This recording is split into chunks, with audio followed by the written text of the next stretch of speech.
Okay, would you say leaking your opening statement to Punchbowl News, Politico's Playbook, and Washington Post several hours before you sent it to this committee as being political? Yes or no? I have no idea how my statement got out. Well, that's bullshit. So, Mr. Chairman, I would like to ask unanimous consent to enter into the record articles by Punchbowl News, Political Playbook, Washington Post, all done at 5:24 a.m., 6:12 a.m., 6:34 a.m., a solid 3 to 4 hours before this committee got your statement. Without objection, so ordered. Okay. Is the Secret Service fully cooperating with our committee? Yes. Okay, you say you're fully cooperating with this committee. On July 15th, this committee sent you a list of demands of information that we wanted. Has the Secret Service provided this committee a complete list of all law enforcement personnel that were there that day? Have you done that? Have you provided a list to the Oversight Committee? Yes or no? I will have to get back to you on that. That is a no. Have you provided all audio and video recordings in your possession to this committee, as we asked on July 15th? Yes or no? I would have to get back to you. That is a no. You're full of shit today. You're just being completely dishonest. Mr. Chairman, Mr. Chairman, I want to. Come on. We have to maintain decorum in this committee, no matter how upset we get. Have you provided any and all memos to this committee that we've asked you on July 15th? Have you provided all memorandums within the Secret Service? I would have to get back to you on that. That is a no. You are being dishonest or lying. You're being dishonest here with this committee. These are important questions that the American people want answers to, and you're just dodging and talking around it in generalities.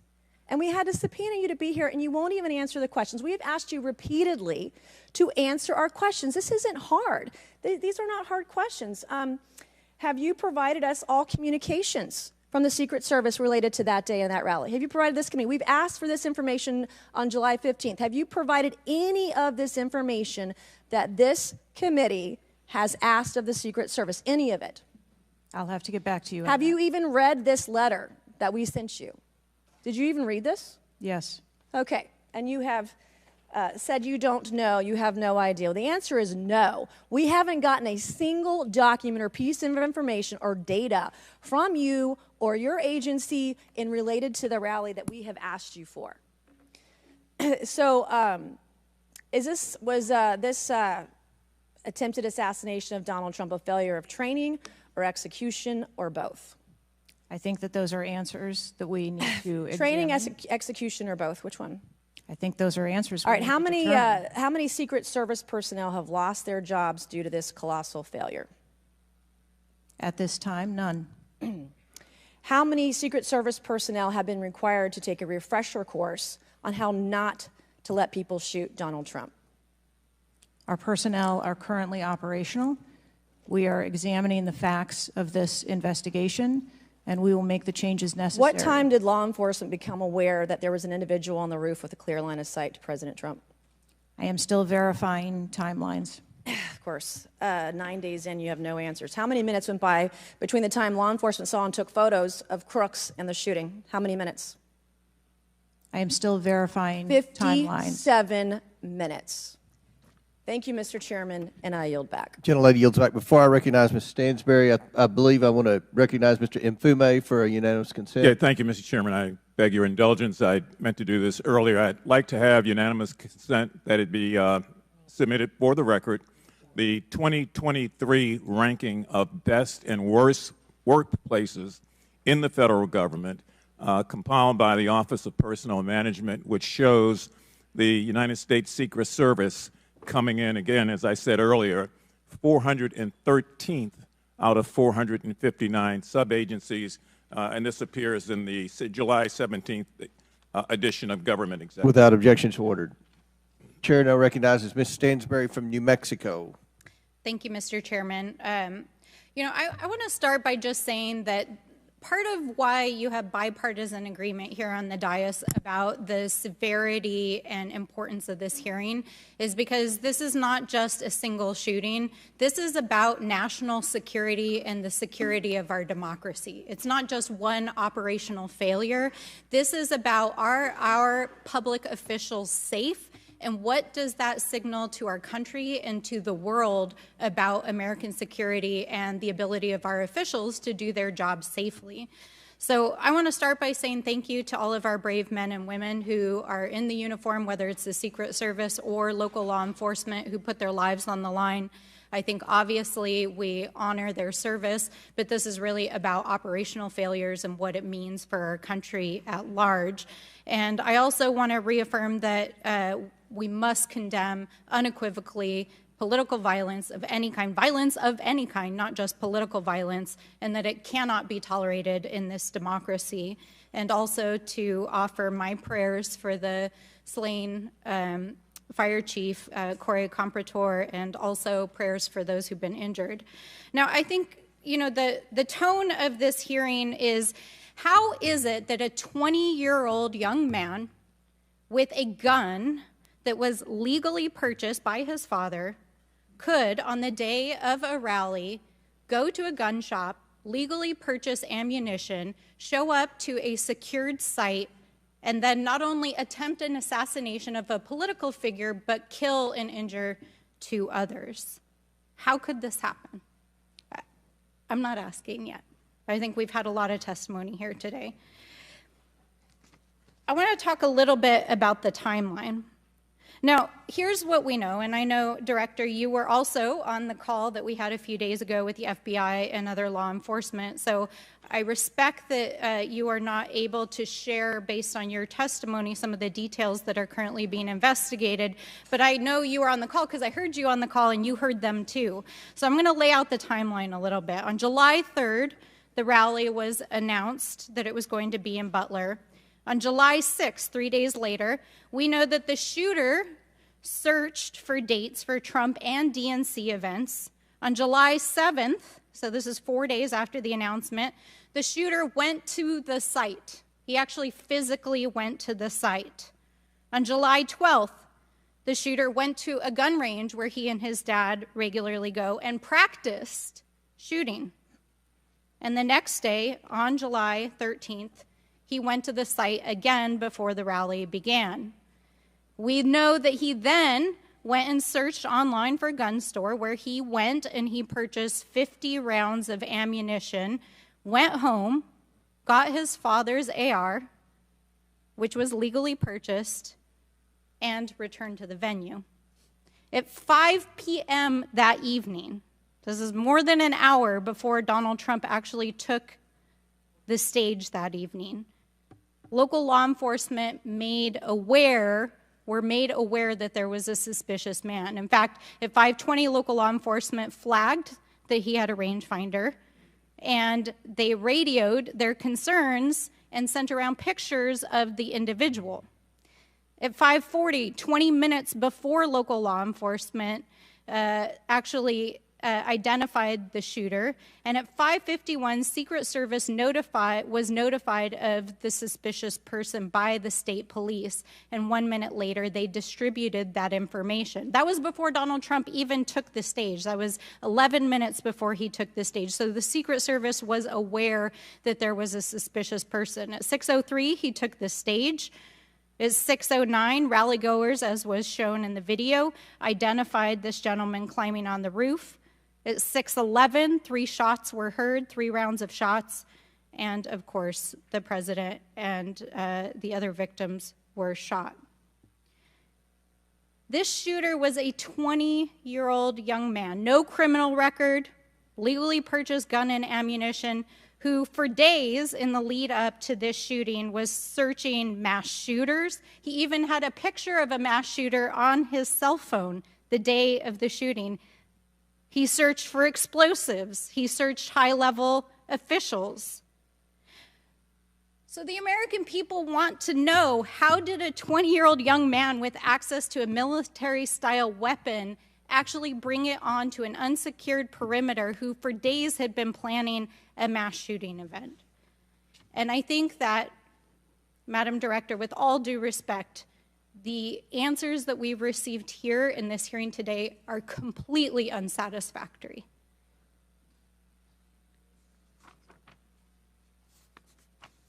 How could this happen?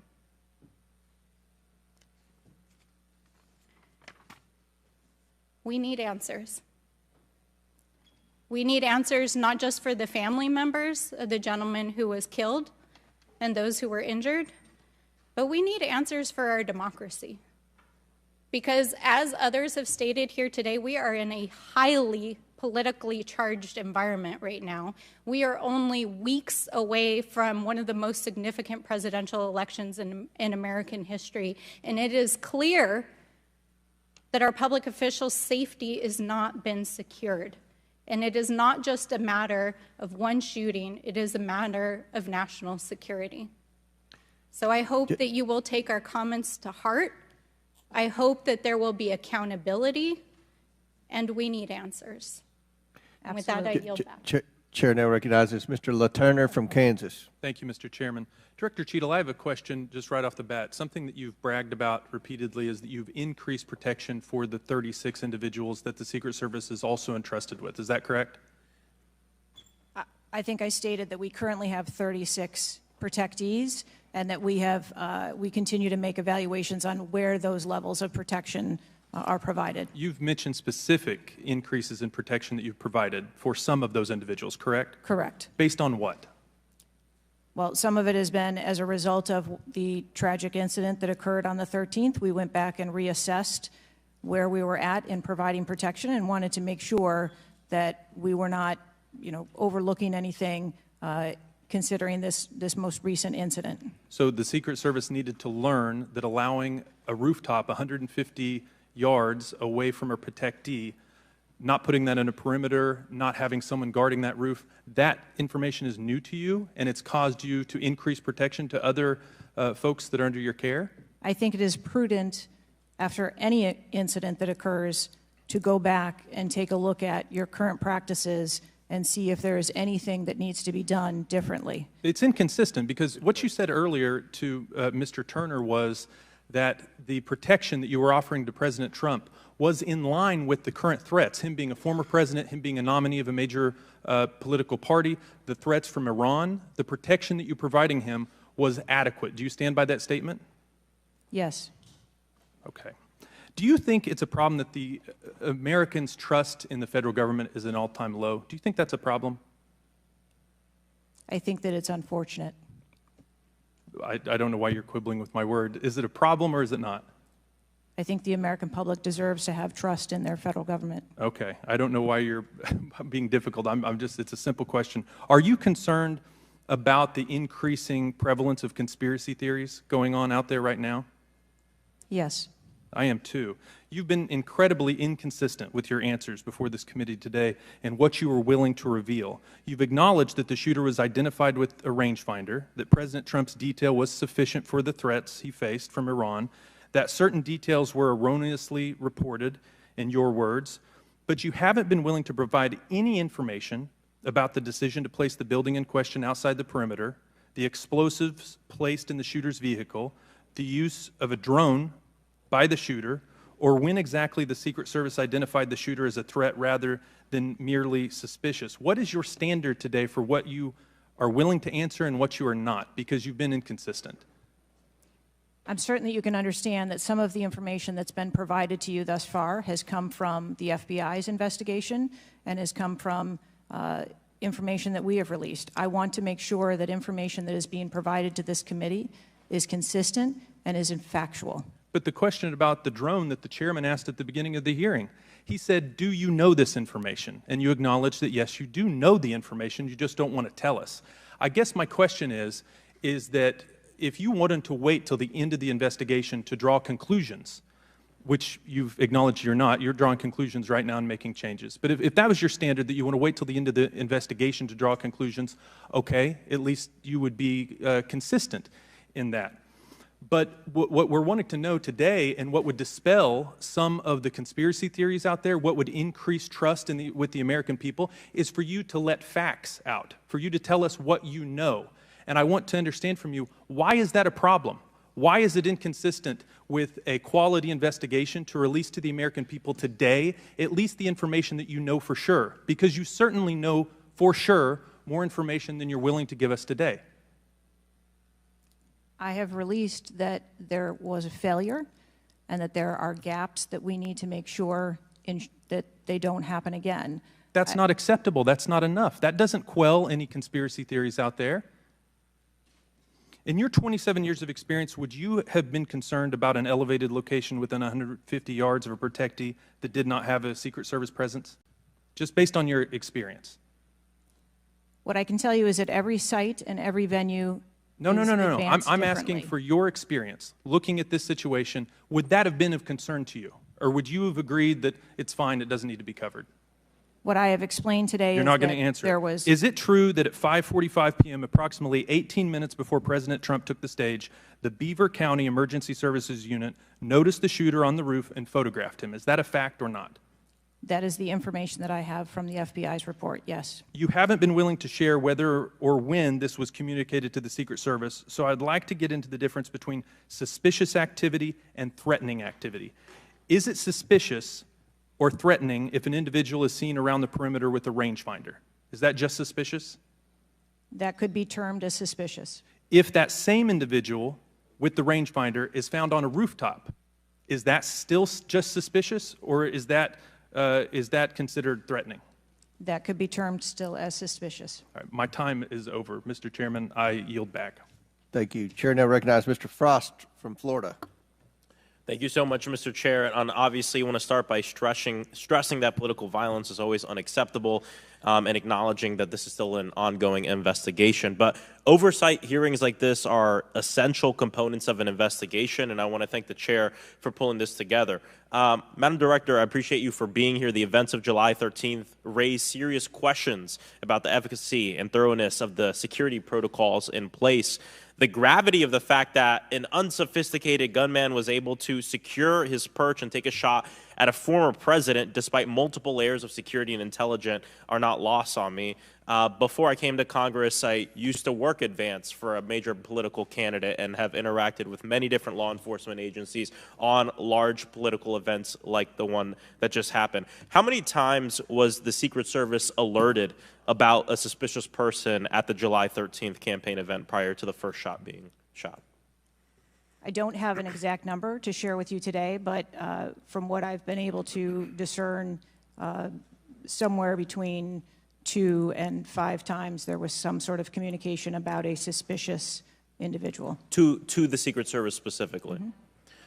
According to reports, the shooter was photographed twice by security officers prior to the shooting. A police officer saw the shooter on the ground and reported him with a photograph as a suspicious person. Multiple local law enforcement officers identified the shooter, radioed that he was acting suspiciously near the event's magnetometers. A local law enforcement tactical team saw the shooter on a roof and notified other security services and also photographed him.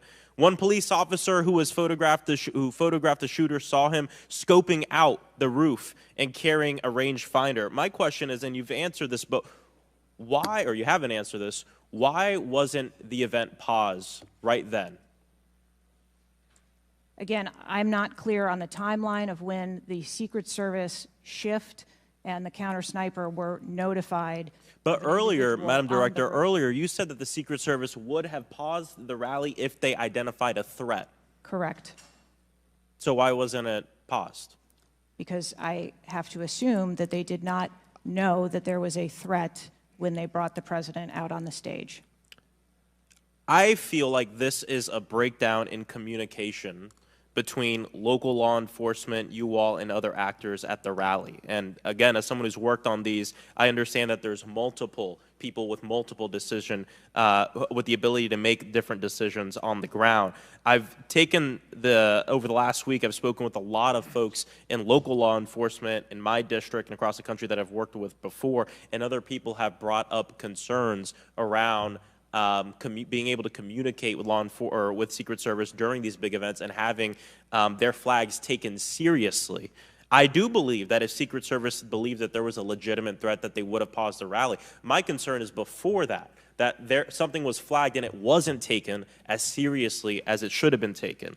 So I think this shows an issue with communication. And I want to know, Madam Director, what you intend to do to fix that, not in 60 days, but now. We're in the middle of a presidential election. Obviously, a former president who had an assassination attempt, another rally goer who was killed due to this gun violence. We now have a presumptive nominee of the Democratic Party who's also historic, first black woman to be running for president. And so I am worried about everybody's life. What do you all intend to do to fix this communication breakdown and making sure that you actually take what local law enforcement, local folks are saying more seriously?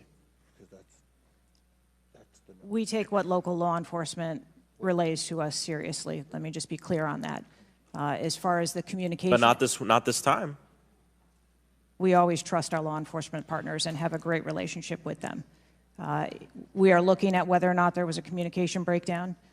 If that was the case, we will take steps to ensure that we correct that, because to your point, we cannot have a communication breakdown. Madam Director, does you mentioned that the perimeter of the event did not include the rooftop where the shooter was.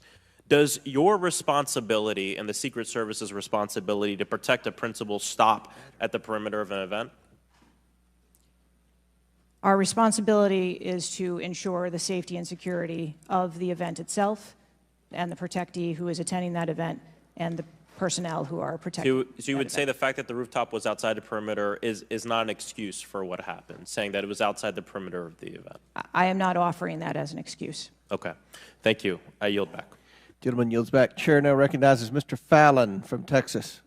How did a 20-year-old loner with a week's notice pick the absolute best location to assassinate President Trump when the entire Secret Service missed it? Director Cheatle, in your leadership, your agency got outsmarted and outmaneuvered by a 20-year-old. How can we have any confidence that you could stop a trained professionals from a nefarious nation state? Those are absolutely questions that we need to have. I know they're questions, but the fact of the matter is we can't have that confidence. Director, do you have the ability personally, and do you have the authority to beef up security of any of your protectees? Yes, I do. Okay. So were you also aware there was a credible threat President Trump was facing? He was facing a heightened security threat to a foreign adversary? Yes. Okay. So given that there was an increased threat to President Trump's life, was he provided a full security complement akin to what a sitting U.S. president would receive? He was provided a full complement of security based on the threat assessment that we had. That's not my question. And the venue. My question is, if he'd been the sitting president, would he have had the same security he had on July 13th, or would have been beefed up? There is a difference between the sitting president So your answer is he didn't? and continuity of government and the responsibility So he that we did have. not. Okay, there wasn't a CAT team, a full CAT team on site. There wasn't counter-surveillance teams on site. But this is the thing. You just said you had the ability to beef up the security. You knew about the threat, and you didn't. And that's as telling as it is chilling. We have satellite images from the Butler Fairgrounds. Have you visited the site? No, I have not. 9 days and you have not visited the site. You should have been there that night. Did you talk to, that evening, did you talk to the team, the heroes that surrounded the president? Did you call them that night? They were still operational working. So that's for an answer is protection no. Did you call them the next of the day? president. Yes, I spoke with You called them the very next day, not the day of. Or was it 72 hours after? I don't know the timeline, but I spoke with Okay, them because you're under oath. immediately following. I think it was 72 hours after. You waited 3 days. What is immediately clear is that there are a number of structures that need to be secured. Of these, Director, other than the first, immediate 4, what's the most dangerous site that should have been secured? Because Security 101, you got to mitigate the high ground. Yes. Okay. Do you know what the next most dangerous site, what was the closest structure to the president, other than the 4 immediate ones that you had your counter-sniper teams on? There are a number of structures around that event site. You know who the shooter knew? The shooter has visited the site 2 more times than you have, and he had a drone, and he picked the AGR building. So you said, do you remember in an ABC interview you did that you didn't have people on the roof of the AGR building because you were worried about safety because of the slope? I recall that statement. Okay. Does the Secret Service have written policy you can share with us about slope roofs? No. Okay. So why'd you act like there was one? Because is it your practice to comment on enormous events of enormous national implications when you're ignorant of the facts? That's rhetorical. So here's this thing with the slopes. You go all up to like 1812. You can go to a 112, which is about as flat as you can get without it being completely flat. And you're saying that there was a danger, safety concern there, but the problem is, Director, you put your counter snipers on a 312 roof, which is steeper than the 112. And by the way, the 112 is ADA compliant. You can build a ramp for a wheelchair on a 112 roof. So these are nothing but pathetic excuses, and they make no sense, and they're a bunch of cow dung. All the law enforcement I've spoken with over the last 9 days are amazed that the AGR rooftop was not secure. And you want to know why? Because it's dangerous. I have never had any long gun training in my life. I own an AR-15, and last time I shot it one time my whole life. It was 6 years ago. That is until Saturday, where we recreated the events in Savoy, Texas. We recreated what happened in Butler. I was lying prone on a sloped roof at 130 yards at 6:30 at night. And I knew that he had a scope. I didn't know what kind, red dot or magnified. So I shot 8 rounds from both. You know what the result was? 15 out of 16 kill shots. And the one I missed would have hit the president's ear. That's a 94% success rate. And that shooter was a better shot than me. It is a miracle President Trump wasn't killed.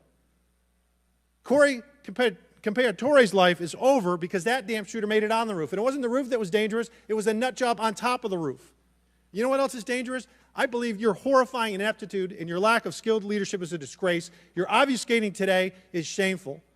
And you should be fired immediately and go back to Garden Doritos. Mr. Chairman, I yield back. Chair recognizes Ms. Lee from Pennsylvania. Thank you, Mr. Chair. I'd like to thank the chair, the ranking member, for coming together and holding this hearing.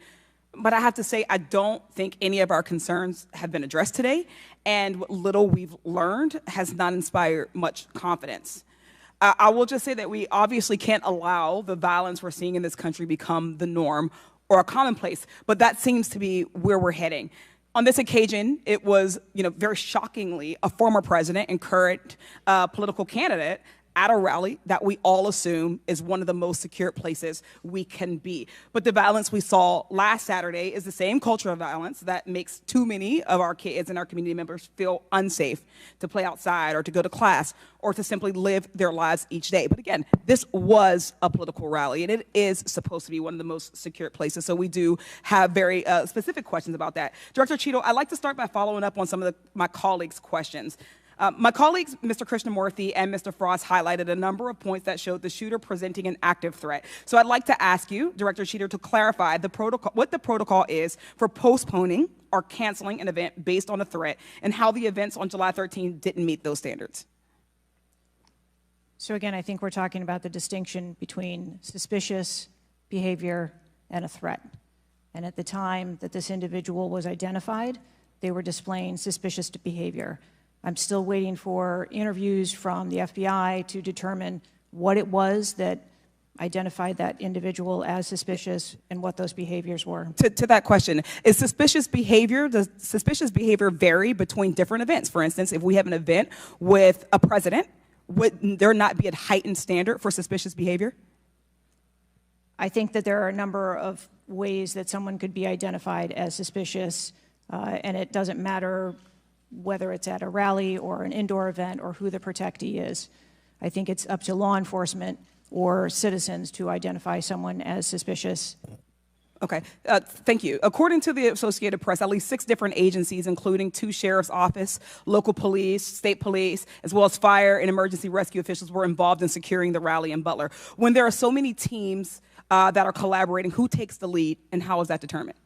The Secret Service is responsible for the security of the site and the coordination. And that was the case on July 13th? Correct. Okay. Changing gears, in 2024's appropriations budget, the Secret Service was given a little over $3 billion, which was about $78 million above what was requested. For 2025's budget, you've requested yet another increase. How much of these funds goes towards training and improving protection procedures? I would have to get back to you on the training aspect of it, but about 30% of our budget is for protection and facilities and training. But clearly the problem can't be a lack of funding. So what exactly do you see as the core problem that led to this failure, that led to your agency being outgunned by a 20-year-old using his father's gun and acting on his own without a particularly sophisticated plan or technology? I think that we are waiting to determine exactly what those failures or failure was. so that we can make sure that the Secret Service is stronger after this. So we've heard a lot today that you can't answer because it's an ongoing investigation, that you're still figuring out the details, and that you won't answer basic questions. You've said 60 days for the investigation, but I simply don't think that's acceptable. Do you really plan to keep avoiding questions and the American people's questions, ours and the American people's questions, for the next 60 days? I'm not avoiding questions. I want to make sure that I am providing factual and accurate information. Certainly, but is there no in-between, right, between what is obviously a fact and what you can surmise from the details that you already have? I assure you, when I have a full and complete report of what took place on that day, I will certainly come back and make that available. Certainly. Studies indicate that the United States is experiencing increasing levels of political violence and tension. Does the Secret Service see increasing political violence as a threat to its work? And if so, how is the Secret Service adapting its strategies and protocols to account for increasing political violence? We are constantly evaluating the threats that we receive and monitoring that, and we make adjustments on a daily basis to our protectees based on what those threats are and what actions we need to take. Yes or no? Do you believe that stricter controls on the availability of assault weapons would make it easier for the Secret Service to fulfill its missions of protecting public officials? I think the Secret Service is tasked with providing a safe environment, which is why we put into place a number of mitigation factors. Certainly, but do assault weapons make it easier or harder for you to do your job? I think that any weapon makes it difficult for us to do our job. Okay, I yield back. Chair now recognizes Mr. Donalds from Florida. Thank you, Chairman. Director, real quick, at what time was Secret Service aware of the active threat against President Trump? Director, what time? So the Secret Service was aware that there was an individual who had been identified as suspicious, and that individual was attempting to be tracked down. At what time? I don't have a specific timeline other than to tell Director, you, it's been 9 days. I understand At what that. time? I want to make sure that I give you factual information, sir. Director, have you talked to the agents on the ground that day? Yes, I have. You've talked to all of them? Mm-hmm. Your senior team has talked to every agent that was on the ground that day? Yes, we have. Have they all corroborated the same time they identified the shooter or they were made aware of the shooter, either by attendees in the crowd or local police department? There are a number of reports of when those times were made. Was it 5 minutes before the first shot rang out? No. Generally speaking, was it 10 minutes before the first shot rang out? No. Was it 15 minutes before the first shot rang out? It was less than that time frame when it was identified as a threat. How many days before the shooting took place did Secret Service actually do their advance work to secure the facility that the rally was going to be held at? 5 days. In the 5 days prior, when the security advance team did their work, did they identify the rooftop as a potential threat? Again, I'm pulling those reports and that information. It's been 9 days, Madam Director. Did they notice a rooftop 150 yards away that was a potential threat? Yes or no? I am certain that the rooftop was noticed. I am pulling the reports. What was the security parameters around securing that rooftop? What did they do? There was Overwatch provided for that rooftop. Did Overwatch fail? I am waiting to hear what the results of the investigation were so that I can identify where the failure was. Who did you talk to that was on the ground that day that was responsible for Overwatch? What are their names? I'm not going to provide their names in this setting. Did you talk to the people that were providing Overwatch that day? I've talked to the people that conducted the advance on that day and that were working the shift and were the counter snipers on that day. So you talked to the counter sniper team, you talked to the people who were providing Overwatch that day, and you talked to the advance team, correct? Yes, sir. What did they tell you? We are putting together a comprehensive report so that I can identify exactly where the gaps and the failures. When the counter sniper team was on the roof and they identified that there was suspicious activity on the roof in question, what was the chain of command's orders around the person on said roof? Because I'm quite sure somebody saw under your organization, the Secret Service, I'm quite sure somebody saw the shooter on the roof. So what was the communication through the chain of command to deal with said person? What I can tell you is that when the individual was identified by the counter sniper, they took one shot and neutralized that individual. But that was after the shooter already took a shot. Is that correct? That is correct. So what you're saying now is that the Secret Service did not see the shooter on the roof until after the shooter took a shot? I do not have all of those details at this time. If you don't have those details after 9 days, Director, then what you're telling me is that you guys didn't see it. Is that correct? I am telling you I don't have all the details of the sequence at this time. Director, it's been 9 days. Either you have the information or you do not. Is that correct? We are still in the process of conducting interviews and an investigation. Some of my colleagues have texted me over the last couple days, bipartisan, about whether you should lose your job, and I've been quiet on that question because I wanted to see what you were going to do today. In my opinion, you do need to be fired immediately, and it is because this is gross incompetence. And the fact that it's been 9 days, and these are simple questions to answer, I'm quite sure if I asked any one of my kids if they got in trouble and I told them to give me the details, I would get more answers from them than I'm getting from you right now. And that's what's frustrating on a bipartisan basis, on a nonpartisan basis. This is a joke. And Director, you're in charge, and that's why you need to go. Mr. Chairman, I yield back. Chair now recognize Mr. Goldman from New York. Thank you, Mr. Chairman. Director, I want to follow up and just understand a little bit why there is so much information about this out in the public, including some from you and your communications team, and yet you're here pursuant to a subpoena under oath in front of Congress, and you're unable or unwilling to answer some of those same questions. Can you just explain why you are answering so many fewer questions here than you have to the media? I'm answering the questions that I'm able to answer based on the fact that there are multiple ongoing investigations. But you have answered some of these questions previously, correct? To the public, to the media. Which questions?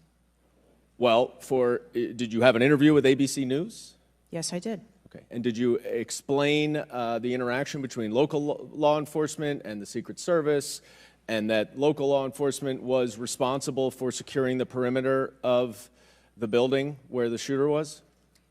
I said that the Secret Service is responsible for designing and implementing and executing the security plan, and that we rely on the assistance of our local law enforcement partners to assist us with that plan. Let me ask you something. Were you given any instructions about what you can and cannot answer here today? My ability to answer questions is solely reflective of the fact that there are multiple ongoing investigations, and I want to make sure that I provide accurate information that doesn't conflict with any of those investigations that are going on. So is it your view that you can't talk about anything that happened that day until those investigations are completed? My view is that I want to make sure that this committee and the American public gets correct and actual information.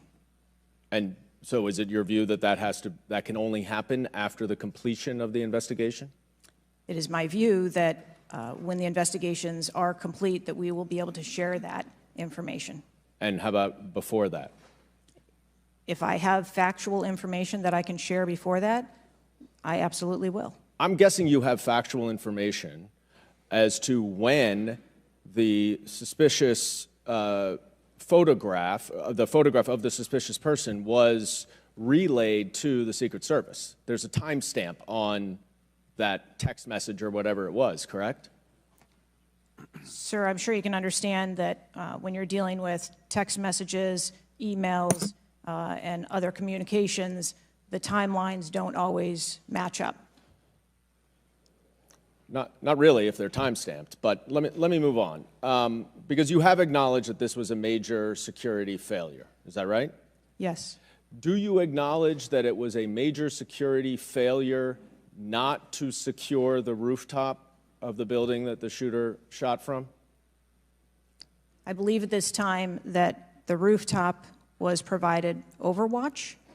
I acknowledge that we are unaware at this time how the individual was able to access the roof. Overwatch meaning from other counter sniper, other higher points? Correct. And so was it a failure then that when that shooter was on the rooftop that Overwatch did not identify him before he fired his shots? I don't have the timeline of how the individual accessed the roof, where they accessed the roof, or how long they were on the roof. Let me ask a couple things quickly.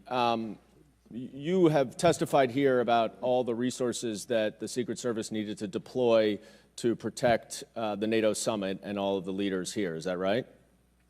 Yes. Did you have to rely more on local law enforcement because of the NATO summit for this event? The Secret Service routinely works with local law enforcement at every event. It doesn't matter whether it is a NATO summit, NSSE, the RNC in No, but that's not my Milwaukee. question. Obviously, there's a natural give and take as to, I'm sure, how many agents you deploy and how much you rely on local law enforcement. Did you have to rely more on local law enforcement because there were fewer Secret Service assets available because of the NATO summit? No. I hope we get answers before the completion. I don't like the fact that the media has received far more answers than Congress has. If this is a function of getting your ducks in a row, I assume you have access to a lot of these reports and a lot of this information, and you should have come prepared here today. And I would just want to flag, Mr. Chairman, before I yield back, that I want to just point out one thing that my colleague from Texas was talking about. When he said he recreated this shooting twice with an AR-15, and he had a 94% success rate, 15 out of 16 shots. I don't know why that doesn't convince him that we should get rid of AR-15s, but clearly we need to do something about the prevalence of AR-15s and weapons of war on our streets. And I yield back.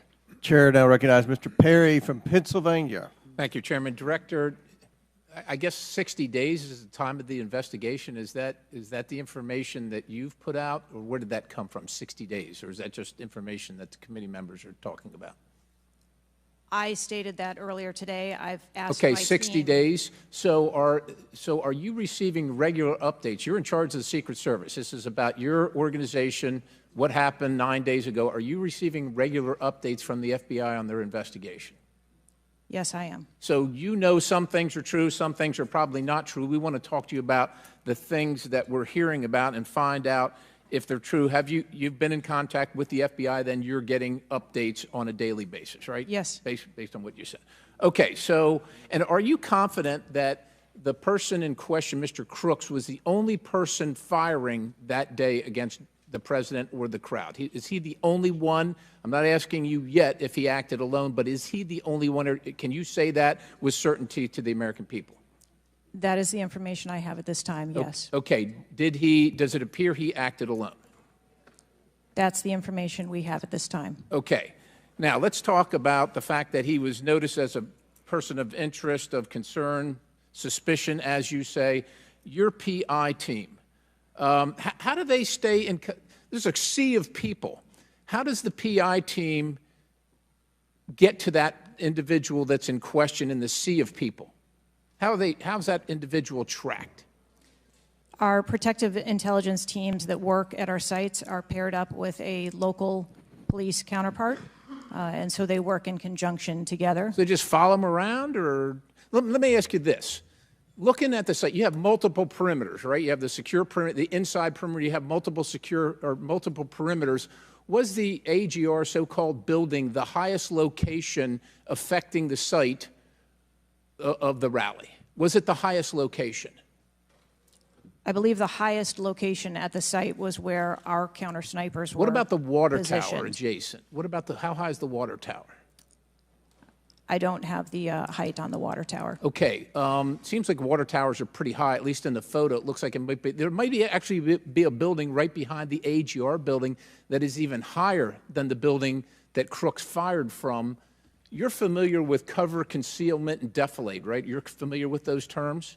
Yes. So how would your sniper team or your PI team track the individual and give vectors to Secret Service on the PI team to get to that individual to question him? And how would you cover the defilade, the cover and concealment of low areas that you can't see from where your sniper team immediately adjacent to the president were sighted? How would you do that if you're not up on the high ground? So when our counter sniper teams go out and conduct an advance, they have a methodology and provide a grid system that our response teams are able to vector in if they see something that is troubling. So when Mr. Jordan asked about the assets that were requested, let me just ask you about assets requested. Were aerial assets requested for this event from either the Secret Service or state police or anybody else, drone, manned, otherwise? Aerial assets, were they requested? I can't speak to what the local just asking police if they were may requested. have conversations with the local police, but I can tell you that the assets that were requested from the Secret Service for the site that day were all granted.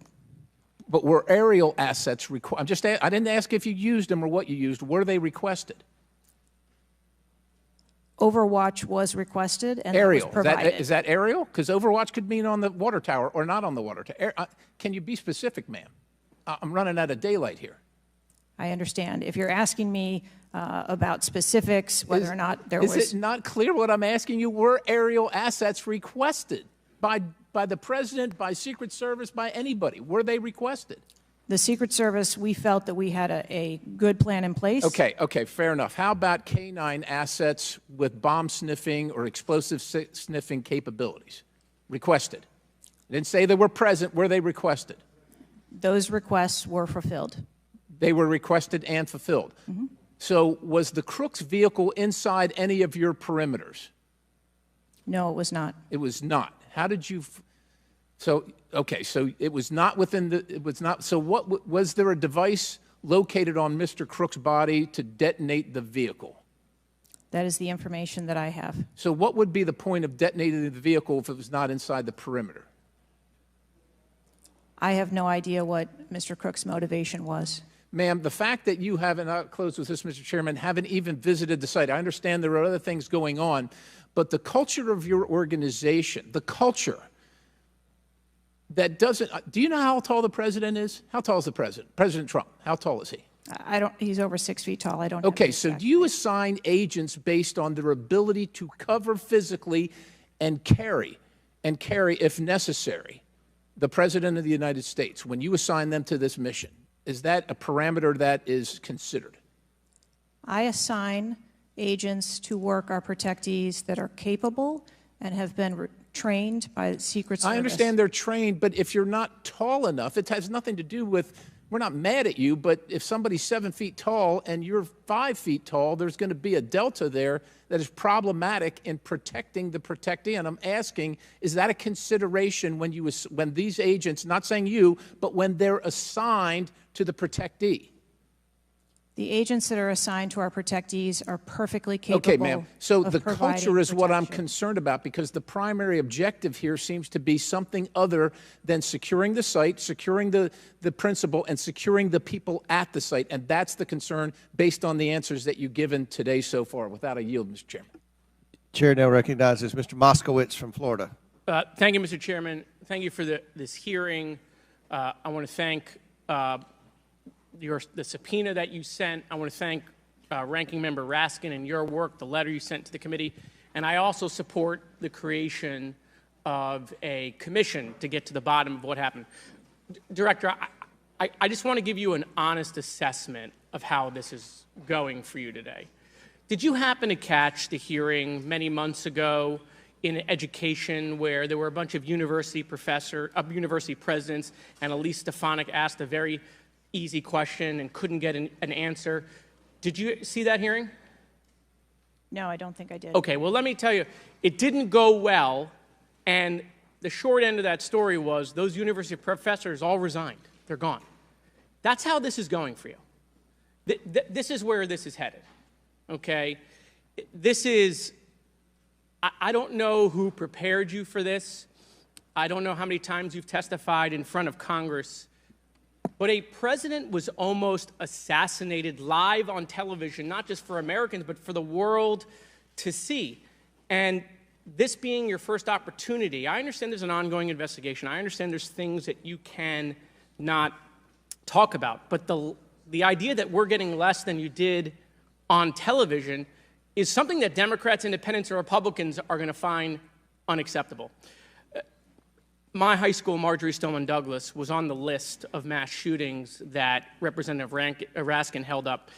That very day, the school resource officer, a police officer, did not run into the building. He hid in the stairwell while the shooter was in the building. He stayed outside, never helped. Okay? He also directed other officers who showed up on the scene not to go into the building. When it was determined that the failures in response and training, and that the sheriff fired nobody in his agency, Governor DeSantis then removed that sheriff. I supported the removal. So here's my question. You said there's going to be accountability. I understand you don't want to give us names. When you say that, are you telling the committee that once it's concluded, you're prepared to fire the people on the ground who made poor decisions that day?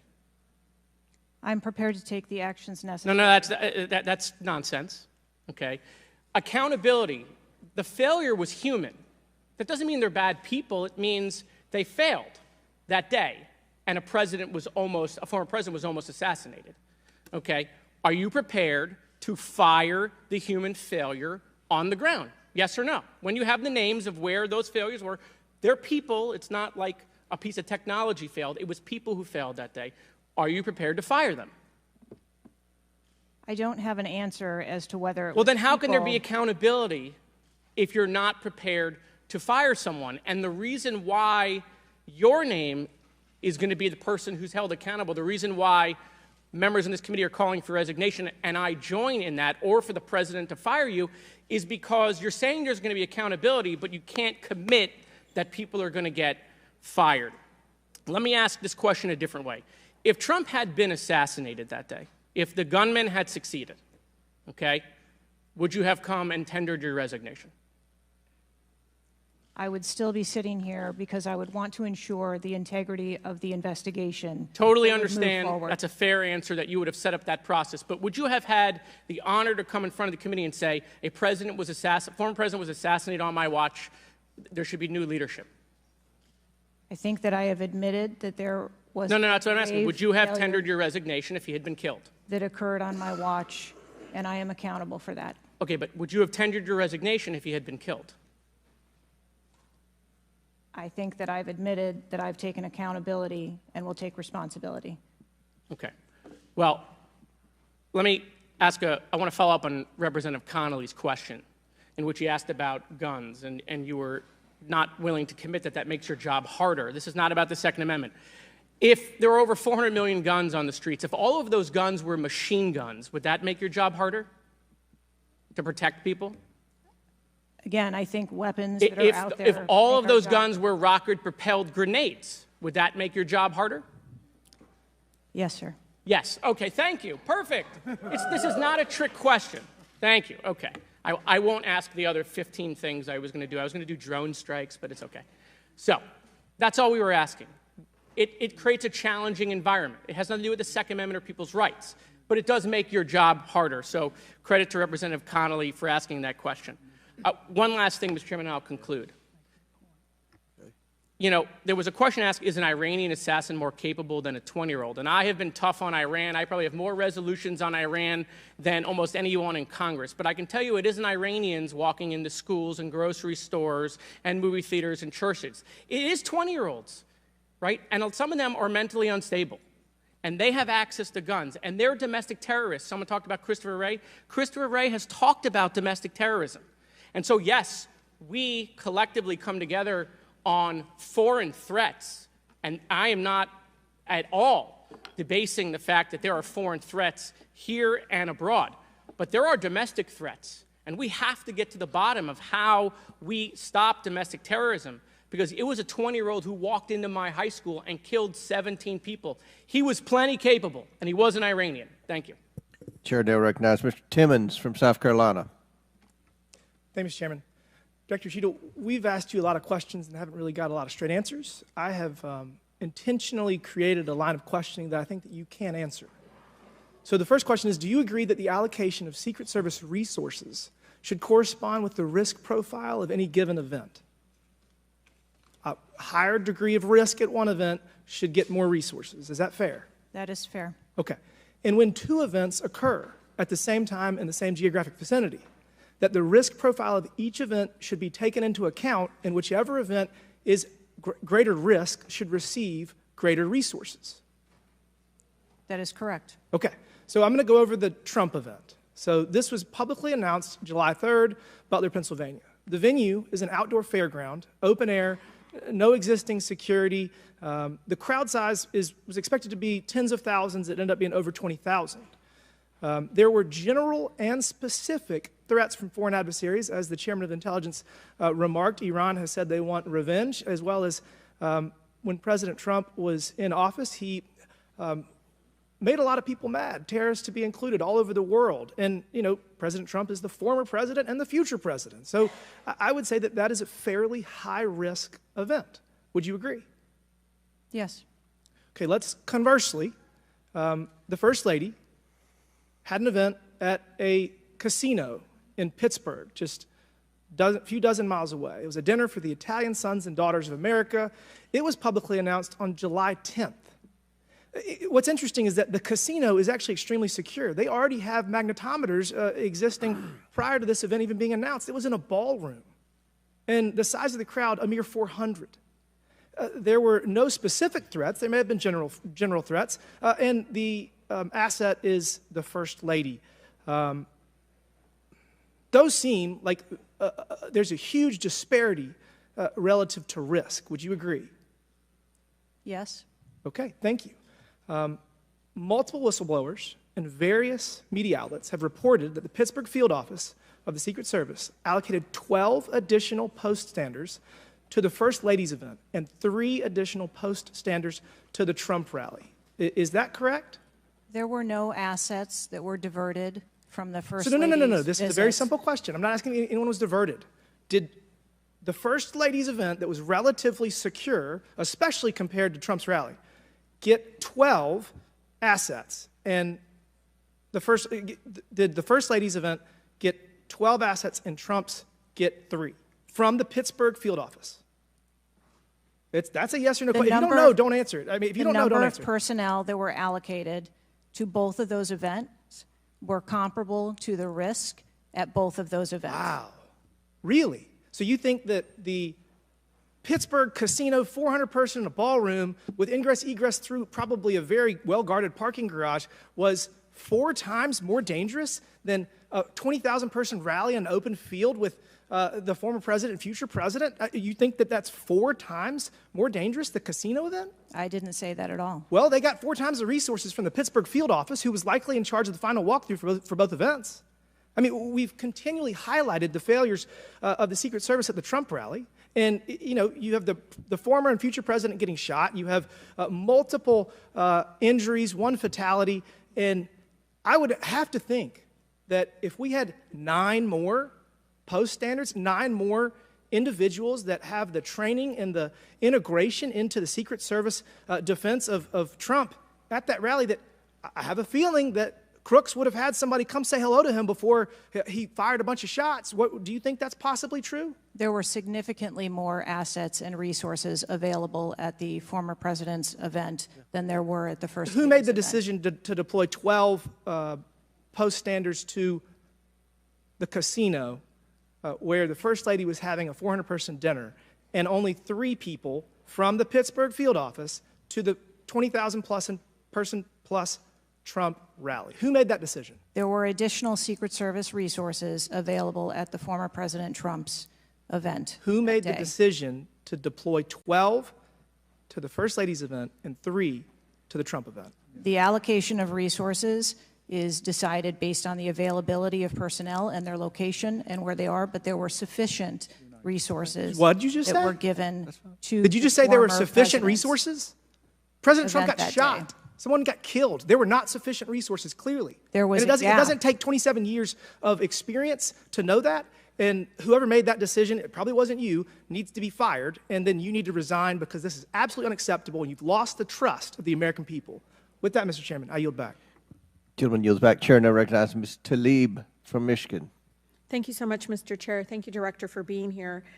You know, when we hear the headline, a 20-year-old young man with access to an assault weapon commits an act of mass violence, I mean, we've heard this before, over and over again.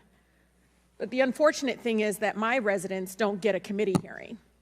We have not had one committee hearing about the over 260 mass shootings that we've had, killing hundreds of people, injuring hundreds, changing their lives forever.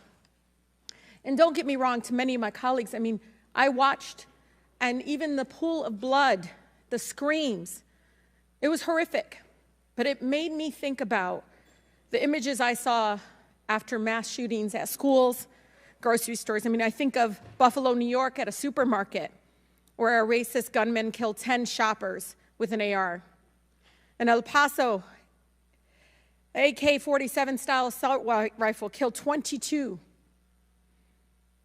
In Florida, in Parkland, Florida, 17 students and teachers murdered, again with an AR. In Pittsburgh, at a place of faith, Tree of Life Synagogue, 11 murdered.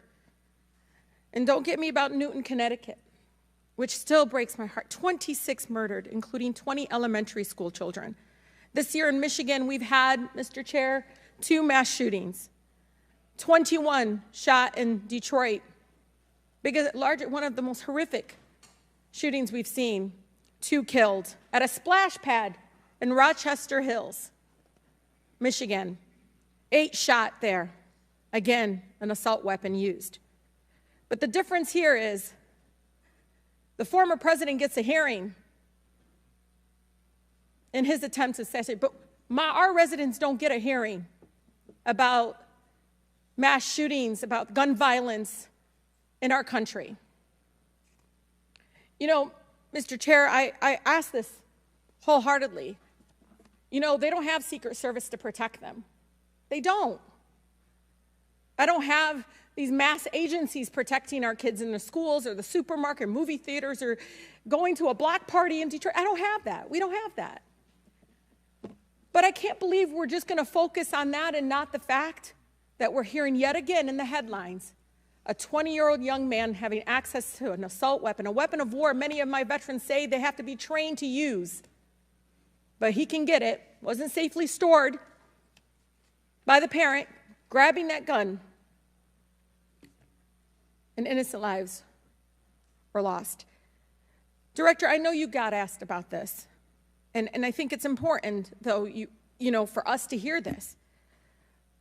But how difficult is your job when there's such easy access to assault weapons in the streets?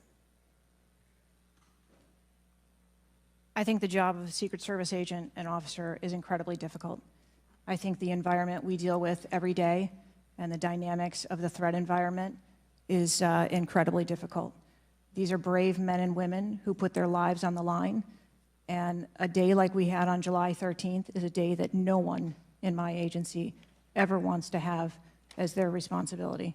It is an incredibly difficult job. Yeah, I immediately thought of the children in the audience. I mean, when you think about going to a rally with your family, again, their lives are forever changed. The incident are never isolated. I really believe these incidents are never isolated. And I know Detroit Free Press had reported that the 20-year-old Pennsylvania shooter looked up the 2021 Oxford High School shooting in Michigan. Can you comment on what information this shooter was looking up in regarding the tragedy of Oxford High School, where it took 4 of our high school youth there?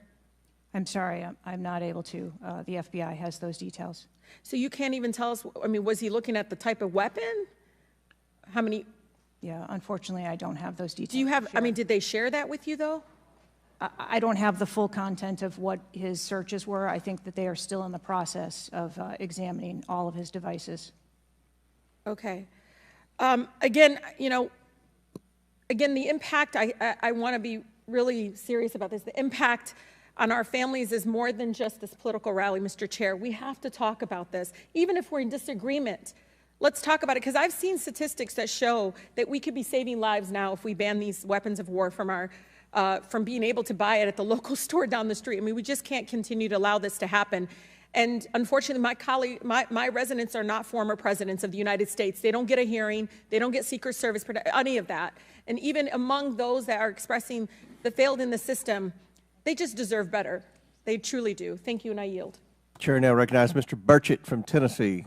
Thank you, Mr. Chairman. Ms. Cheatle, the shooter was set up on the roof of the AGR International building, as we know. Was the roof identified as a potential vulnerability days before the rally?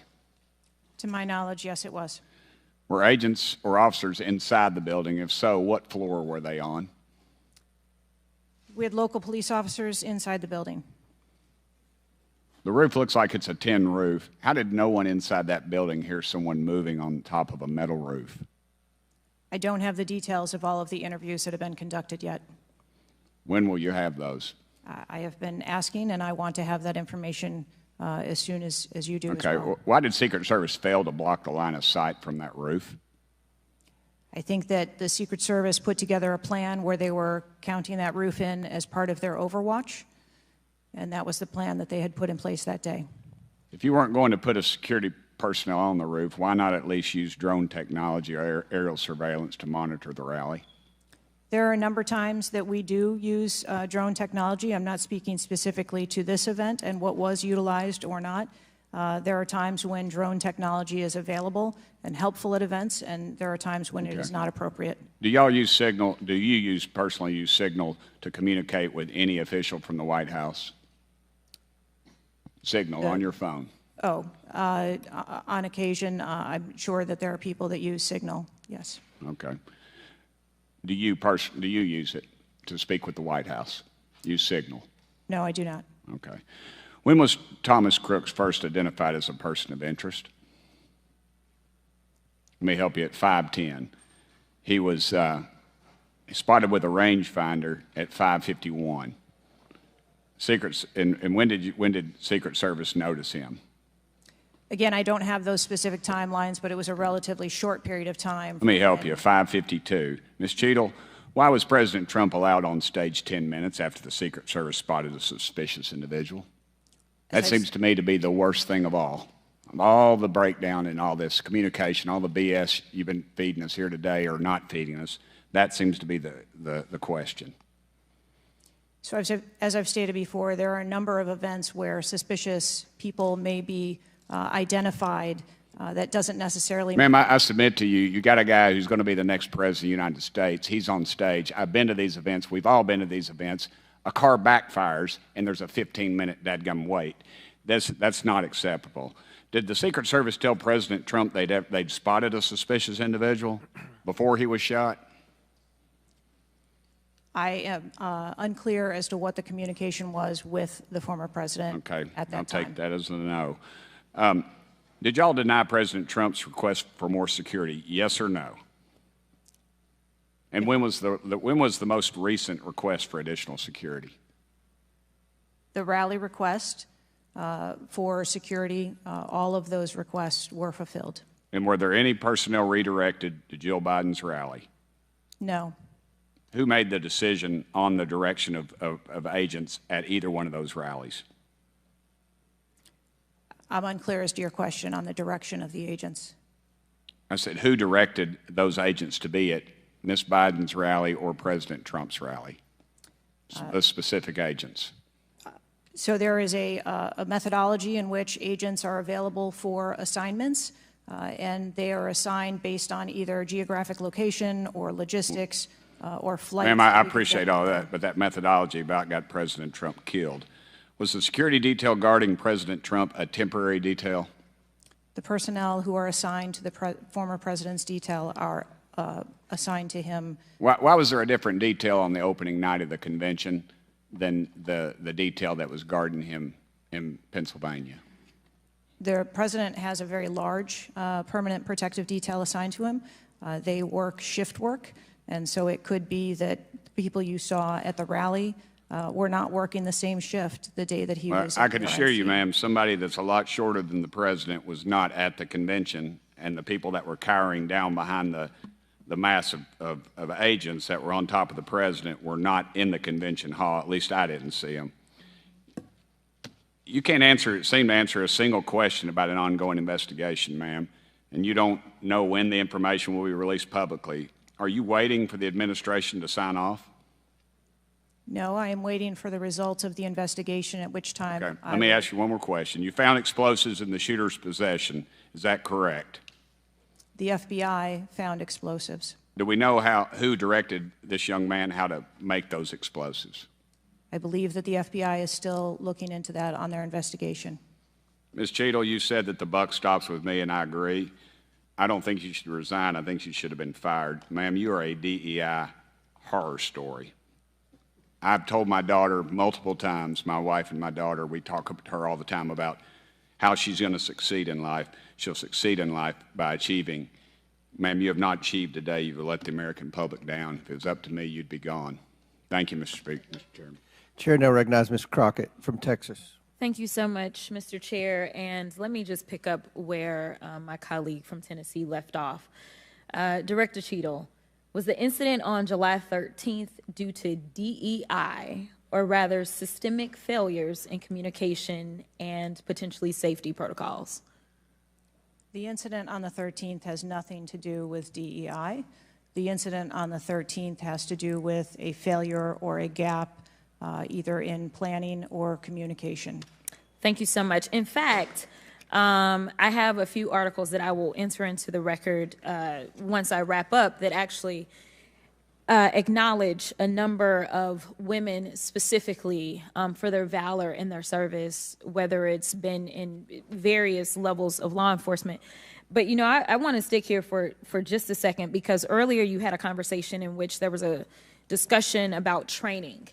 And I want to talk about training, and I want to talk about the fact that there's been a little bit of dancing around as it relates to this being a suspicious person and this being a situation that was perceived to be a threat.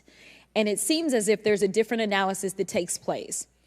One of my questions has to do with if you have any bias training that your officers undergo. And the reason that I ask that, because as a civil rights lawyer, I have learned so many times in having to deal with law enforcement that there usually is not a perception of a threat when it is a young white male, even if they are carrying a long gun. Yet a lot of times, at least in this country, when it comes to law enforcement, there is a perceived threat just by somebody having a little bit more melanin in their skin. So I'm curious to know, because a lot of times, one of the things that we have consistently pushed for on my side of things, and when I say my side, is once we are looking at a tragedy in which law enforcement made an error, is the bias training and whether or not our officers are getting it. So I'm curious to know, in some of the training that you talk about that is part of your budget, has bias training been part of that? Yes, it is. Okay, thank you. I know that today is a rough day, and on that day in Pennsylvania, it was a rough day. And the reality is that I understand it, and you may or may not know the answer to this question. In the space in which this event took place, it was an open carry space. Is that correct? That is correct. Okay. So I hail from the state of Texas, and interestingly enough, I was serving in the state house right after there was a mass shooting in El Paso. We had an opportunity to do right by our citizens in Texas, but we did not. Instead, they passed permitless carry. And what my colleagues kept trying to get you to answer, because we want to come up with solutions, we don't want to keep pointing the finger. And right now, you've got a bunch of fingers that are pointed at you. But our job is to solve problems for the American people. And to be perfectly honest, the numbers are clear. I think almost every major law enforcement agency come forward and say that they were against permitless carry because they said that their jobs would be made more difficult. Unfortunately, my colleagues on the other side of the aisle in the state of Texas decided that they would ignore those warnings, and they passed the law instead. And right after they passed that law, we ended up with Uvalde. And we heard the stories of those officers that were scared to go in and save those babies because of the firearm in which that, in that case, 18-year-old had in his hands. They also were given an opportunity to say, hey, raise the age and make it to where at least you have to be 21 before you can possess this type of weapon. And they chose not to. And we have the facts. It shows, and I'll enter this into the record as well if there is no objection, deaths from firearms keep climbing in Texas decades after lawmakers began weakening gun regulations. That is from the Texas Tribune. Without objection, so ordered. Thank you so much. The last thing that I'm just going to make a point of saying is that we all care about this issue because we know that there has been a spike in violence, political violence in this country. Are you aware of the fact that the numbers are higher right now? Yes. Okay. In addition to that, and I'm going to point a little blame at ourselves because right now you got all the fingers pointed at you. But the reality is that we have a number of congressional members that are consistently engaging in violent rhetoric, and it needs to be toned down. The reality is that people are listening and they're paying attention, but unfortunately, another thing that is happening because we're not getting answers from you today is the conspiracy theories. They have already began. Have you heard of any of the conspiracies? Yes. Okay. The problem with these conspiracies is that when people believe that, say, the President of the United States ordered a hit, or they believe it was an inside job, or whatever conspiracies they believe because they don't have any facts in front of them, that potentially incites the next level of violence at the next event in retaliation for this. So we are only begging for your job as it relates to being the director, as well as the men and women that you are protecting as their director, that you keep them safe by making sure that the American people have the information that they need so that they can feel as if Secret Service is on the side of the American people. And ma'am, I don't doubt that Secret Service is on the side of the American people. But right now, so long as these conspiracy theories continue to fester, it is going to make your job that much harder. Thank you so much, and I yield. Chair now recognizes Ms. Marjorie Taylor-Greene from Georgia. Thank you, Mr. Chairman. Ms. Cheatle, I'd like to remind you that you're under oath. The site team has a senior supervisor, an advanced team, a protective intelligence team, a counter sniper element, and detail. Who was the agent in charge? How long has she been the agent in charge? And what is her Secret Service background?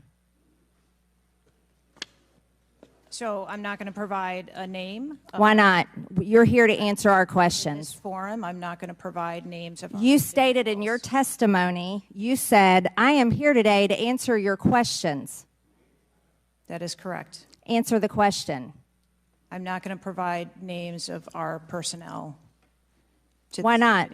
Today. The American people are demanding these answers from you today, Ms. Cheatle. I will do the best to provide you accurate information based on the facts that I have at this time. You're not answering our questions. The advance element coordinates with other intel or law enforcement partners, identifies threats and weaknesses at the sites and movements. We'd like a copy of the advance report. Have you brought it here with you today? We will comply with the request for the documentation that has been requested. When will that be, Ms. Cheatle? Because you should have brought it today. I am certain that our personnel are working on obtaining all of that documentation. I don't believe you, and neither do the people watching this hearing. You're not doing well, as Mr. Moskowitz informed you.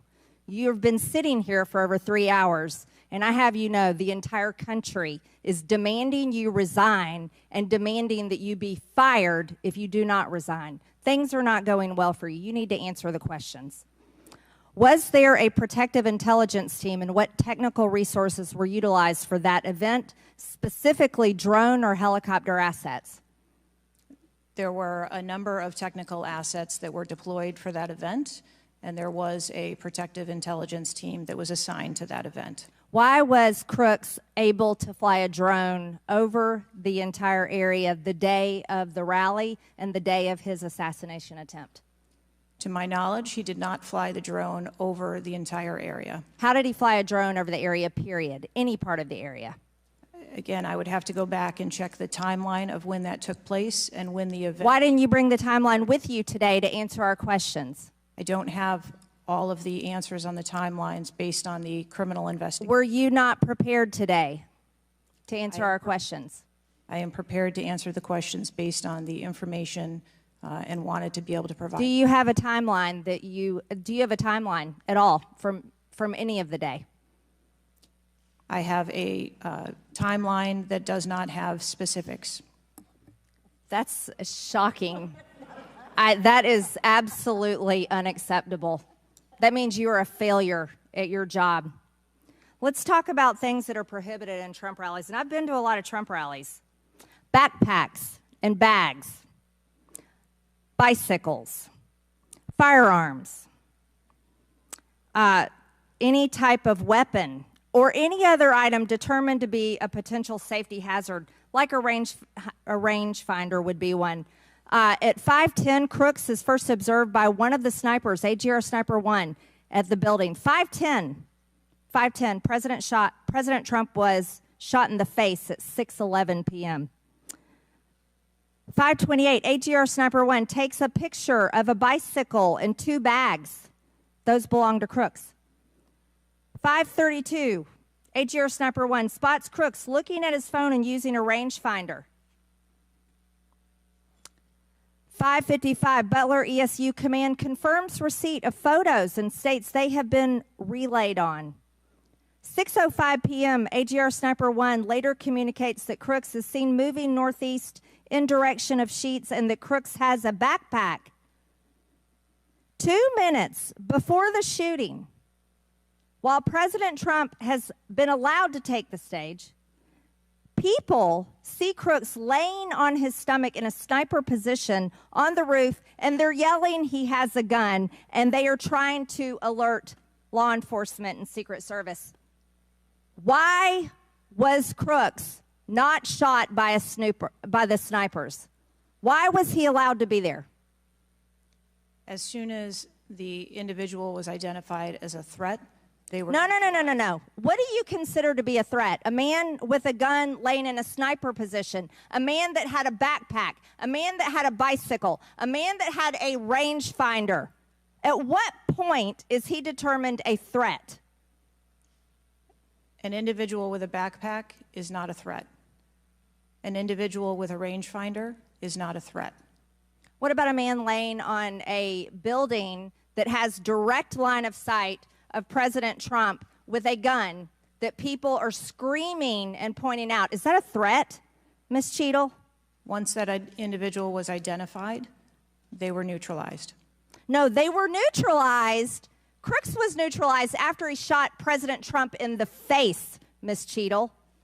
Is he only a threat once he fires the weapon? As soon as the counter sniper identified that individual, they were able to neutralize them. How were people in the crowd? Okay, then let's just take it this way. People under your command did not consider him to be a threat, yet people in the crowd knew he had a gun and considered him to be a threat.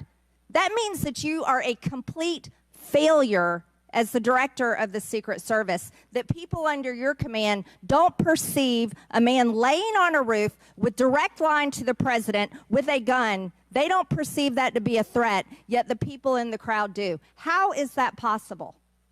That's the last question, but please answer the question, Ms. Director. I'm not certain at this time how the information from the people in the crowd was relayed to any law enforcement personnel. No, you knew, that everyone knew. The people there knew that there was a danger. They knew there was a threat to President Trump, and it was allowed to happen. Was there a stand-down order, Ms. Cheatle? Was there a conspiracy to kill President Trump? Absolutely not. Then how did this happen?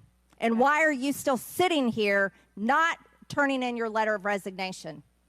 Last question, but please answer, and then I'll recognize Ms. Presley. Please answer that question. Director. That is what we are investigating to determine. We're waiting for your letter. We are waiting for your letter of resignation, and you really need to consider doing that before you leave today. Chair now recognizes Ms. Presley from Massachusetts. Thank you. No one, absolutely no one should fear for their life at a political rally, in a classroom, in a faith house, or in their home. We must do something about political violence in all its forms and gun violence in all of its forms. Now, Director Cheatle, you have noted that numerous investigations are ongoing related to the Secret Service response and that we can expect a report in the next 60 days. With the election nearly 100 days away, that is an unacceptable timeline, and it makes people less safe. It also allows my colleagues across the aisle, Republicans, additional time to spread dangerous misinformation, which also puts people in harm's way. Some Republicans have exploited this moment to continue to attack progress towards racial justice and gender equity in America. Disappointing, but not surprising. I hesitate to repeat their racist and sexist tropes, but in summary, Republicans have wrongfully and shamefully stated that hiring women and people of color hindered the response to the shooting. Now, this is part and parcel of Republican strategy to constantly attack necessary diversity, equity, and inclusion efforts, to undermine the contributions that women, people of color, the disability community, and others make to this country each and every day. And it is disgraceful. In the wake of gun violence and tragic loss of life, Republicans are ignoring solutions like gun safety reform and instead trotting out sexist tropes. Can't say I'm surprised. I ask unanimous consent to enter into the record reporting from CNN titled "Right-Wing Media Figures Blame Women in Secret Service and DEI for Security Failure in Trump Shooting." Without objection to ordered. This article quotes members of Congress and others that plainly accuse DEI and the hiring of women as a liability for the Secret Service. Women have been an integral part of the agency since 1971 and are held to the same standards as their male counterparts. To use them as a scapegoat during a time of crisis is shameful and it is dangerously divisive. In fact, based on recent publicly available demographic data of the agency, the largest demographic groups among special agents are white and male. But to right-wing extremists, the truth doesn't matter. The lies they tell to advance their anti-diversity agenda, which is a key theme throughout Project 2025, will only make the American public less safe and more divided. And every day, Director Cheatle, that you fail to give us answers, they are given more oxygen to make their baseless claims that women and people of color are responsible for tragic events. And that is dangerous too. Thank you. And I yield my remaining time to Ranking Member Raskin. Thank you to the distinguished gentlelady from Massachusetts, and thank you for those trenchant insights. I wanted to make the point that you were making and several of other members were making to bring it into sharp relief here. The very same day that Donald Trump narrowly escaped an assassination attempt, but an honored firefighter was gunned down and killed and other people were injured. There was another mass shooting that day, just several hours later in Birmingham, Alabama. 4 people killed and 10 wounded in a nightclub shooting. And you might think, oh, that's some kind of freakish coincidence. Not at all. We have more than one mass shooting a day in America. They are so commonplace now that they are barely reported in the national news. It's, of course, local news in Birmingham, Alabama, that 4 people were killed and 10 other people were shot and seriously wounded, being treated at the hospital. These things are a nightmare for the families of the victims who've been killed, for the families who have to take care of people who've been seriously injured and wounded. They are a major financial drain, publicly and privately, and yet we allow AR-15s to be purchased with abandon, promiscuously, all over the country. People can just go out and get an assault weapon.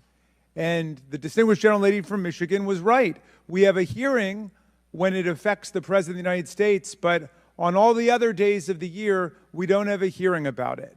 And I think it is because of an honest disagreement we have about the Second Amendment. There are some people who think the Second Amendment means you've got the right to arm yourself with whatever weaponry you need to overthrow the government of the United States, and we reject that as a false interpretation of the Second Amendment and a false interpretation of the Constitution. We can ban assault weapons. We did it back in 1994. It dramatically reduced these mass shootings, and when that ban was lifted, the mass shootings went up through the roof again, and we've shown it. And so just like we're demanding real answers and real action from the Secret Service, let us demand real action and real answers from ourselves about the nightmare of mass gun violence, which puts America into a category all its own when you compare us to the countries in the European Union or Canada or other similarly situated countries. There's nothing like what we're going through. So we've got to act on the Secret Service to protect ourselves against political violence, and we've got to act as a Congress to protect ourselves against AR-15 violence in America. Chair recognizes Ms. McLean from Michigan. Thank you, Mr. Chairman. And first of all, I want to thank the Secret Service agents, those who work tirelessly to protect our presidents, and specifically those agents who did not hesitate to jump in front of President Trump.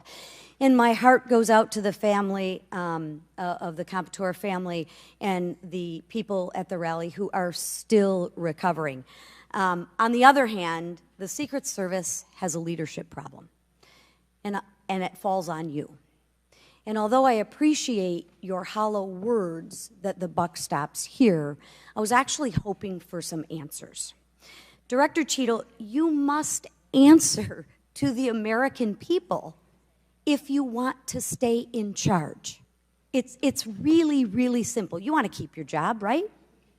Absolutely. Okay. The best way to keep your job is to answer the questions, not play this shell game, not sing the Slim Shady song, wasn't me. I mean, come on. How long did you prepare for this hearing? I've been preparing for this hearing over the weekend and into last week. Okay, 5 days, 6 days? As soon as I was notified. And how long was that? About this hearing. Okay, 4 days? I began preparing. 4 days, 3 days? I'm not sure the date that I got the letter asking me to be here. What are you sure of? Are you sure the color of your hair? Are you sure the color of your suit? I'm just, like, tell the American people, what are you sure of? You don't even know when you started preparing for the hearing? I mean, the biggest hearing of your life, and you have no clue? You can't remember when you started preparing for this hearing? Can you understand why those words seem hollow to the American people who are supposed to entrust their faith in you? I assure you, the moment I received notification. But you can't remember. You got a little Alzheimer's, dementia going? I mean, you can't remember. I have several active investigations going on and an operational agency to run. Okay. All right. But you want to take accountability, right? The buck stops with you, right? I am taking accountability. Super. Then let's start with trying to answer some questions.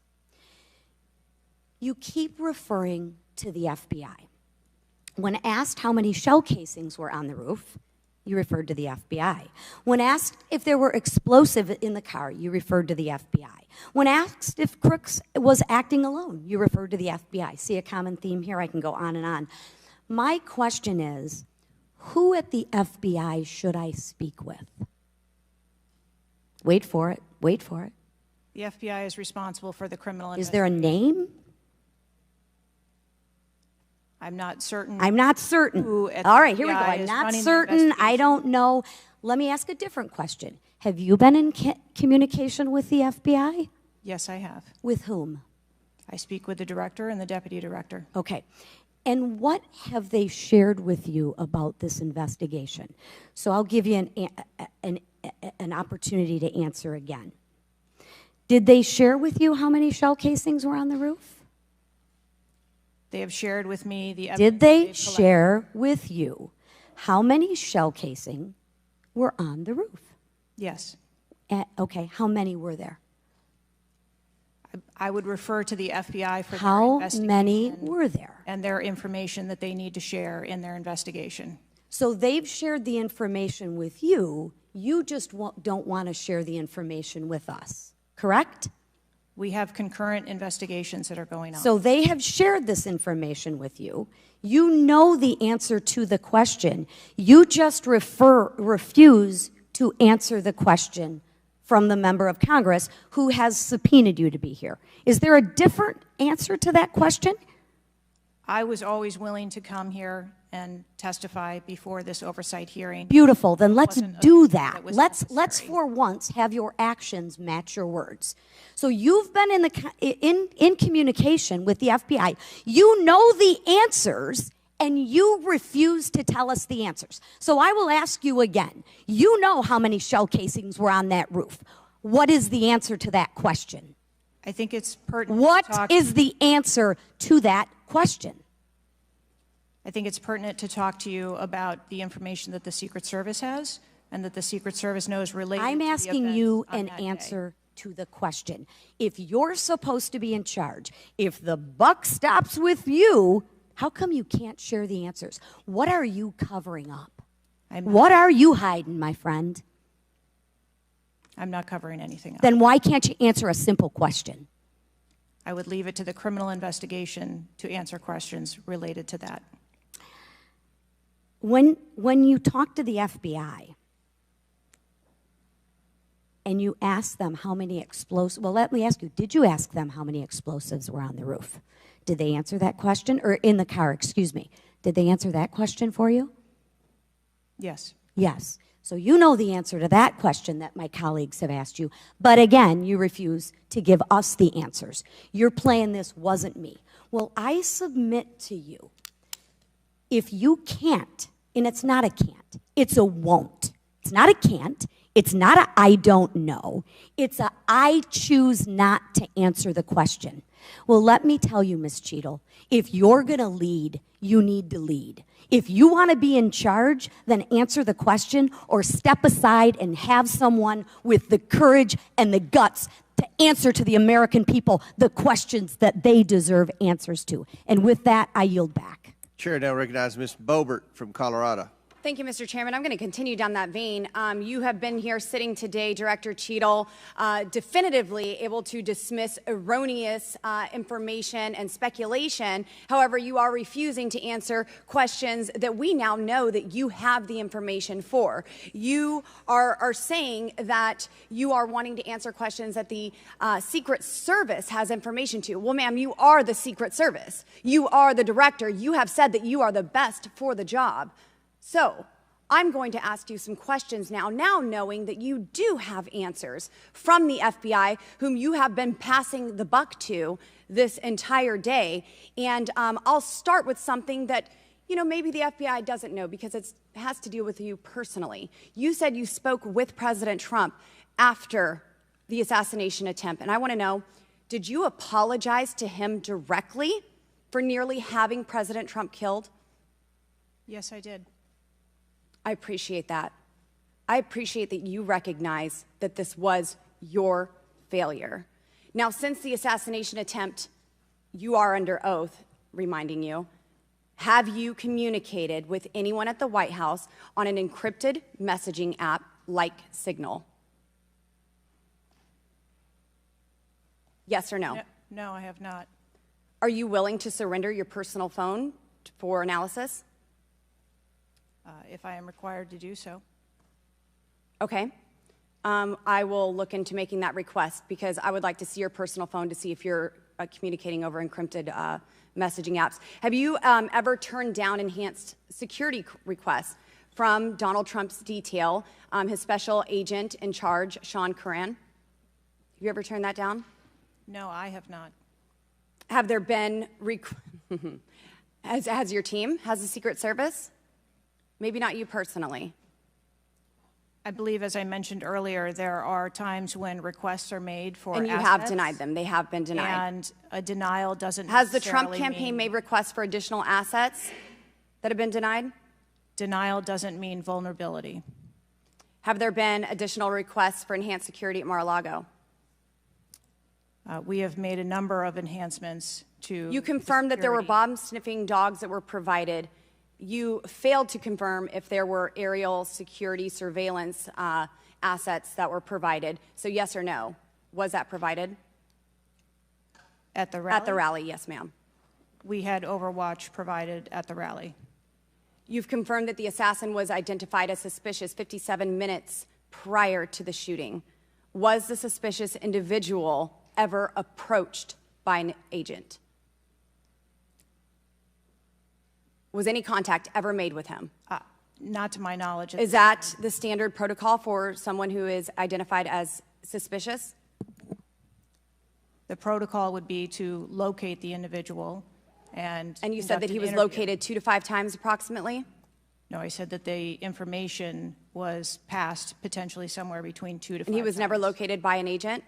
To my knowledge, that individual was not located by an agent. We have dozens of rally goers who have identified him and not one agent on the ground. There are many, many, many agents on the ground, local law enforcement, Secret Service. No one was able to identify him and have sights on and see him. What I'm saying is that the agents that were on the ground at the time, I have no knowledge that they were able to interview him or locate him. Thank you. Was there a local law enforcement officer who approached the roof and saw the shooter and saw that he was present on the roof?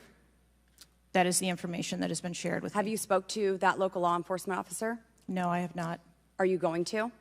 It is part of a criminal investigation that the FBI is interviewing those individuals. Were agents stationed on the water tower? No. Why? That would not be something that would be included in a security plan. Has the man who is reported to have been present wearing a gray suit who allegedly requested a photo of the dead body of the assassin on top of the AGR roof been identified? I don't have that information. Is that something that you've heard of? No. Were ATF agents present at the rally? To attend or to work? To work. Not to my knowledge.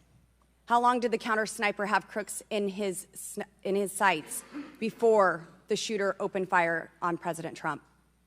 I don't have that specific timeline. Will you be able to tell us if he communicated with other agents on what he was seeing through his sights? Once I have that information, absolutely. Because we need to know why he waited for multiple rounds to be fired at President Trump before the threat was neutralized. We need to know if he was given an order to hold fire. Now, it's you've excused the roof of being unmanned because of the slope of the roof. Do you continue to assert the slope of the roof as a credible reason for leaving this position undefended? First, I'll go back and correct that there was no order to hold fire. Our agents and officers have the ability to neutralize a threat at the time that they see it. I'm sorry, you don't know the communication that was taking place or how long he had him in his sights because you haven't spoke to him, but you do know that there was no order to hold fire. I can tell you the way that our personnel are trained. They are trained on the use of force scale that when they see a threat, they are authorized to neutralize that threat. They don't have to ask for permission. You excuse the roof being unmanned because of the slope. Do you stand by that assertion? The roof was not covered with an individual on it because there was overwatch provided. Apparently not. No, there was no overwatch provided. This is very evident. President Trump was shot. A man died. There was no oversight provided. I find this rather maddening, especially now knowing that you do have answers from the FBI, who you have been passing the buck to this entire hearing, not answering a congressional hearing, members of Congress, while you are under oath and under a subpoena. I find it maddening that the director, that our country has come centimeters away from oblivion under your watch. You have answers. You are refusing to give those to us, directing us to the FBI, and this entire thing is a waste of time. You are responsible for the loss of a life and the shooting that took place on President Trump. You do need to resign. This is bipartisan. You need to be fired. You do not need to hold this position. You are not the best for this job. I am over my time, but I cannot tolerate your watch any longer, and I'm going to continue to call daily for you to be removed from your position, ma'am. Chair recognizes Mr. Fry from South Carolina. Thank you, Mr. Chairman. Director Cheatle, how long have you been with the Secret Service? 29 years, right? That's correct. And how long have you been director of the Secret Service? Just under 2 years. During your tenure as director under the Secret Service, I know we're here today to talk about the assassination attempt on President Trump, but how many other security lapses have occurred with protectees under your watch? I don't have a specific number, but there have been some lapses. There have been other lapses. Was one of them Jake Sullivan? Yes, sir. What happened there? There was an individual who was able to access Mr. Sullivan's residence. His residence? A protectee, somebody was able to break into his house. And what happened? Did anyone get fired because of that? There were individuals who have been reassigned. Reassigned. What other steps have taken? What I'm seeing. What other incidents have occurred other than Jake Sullivan?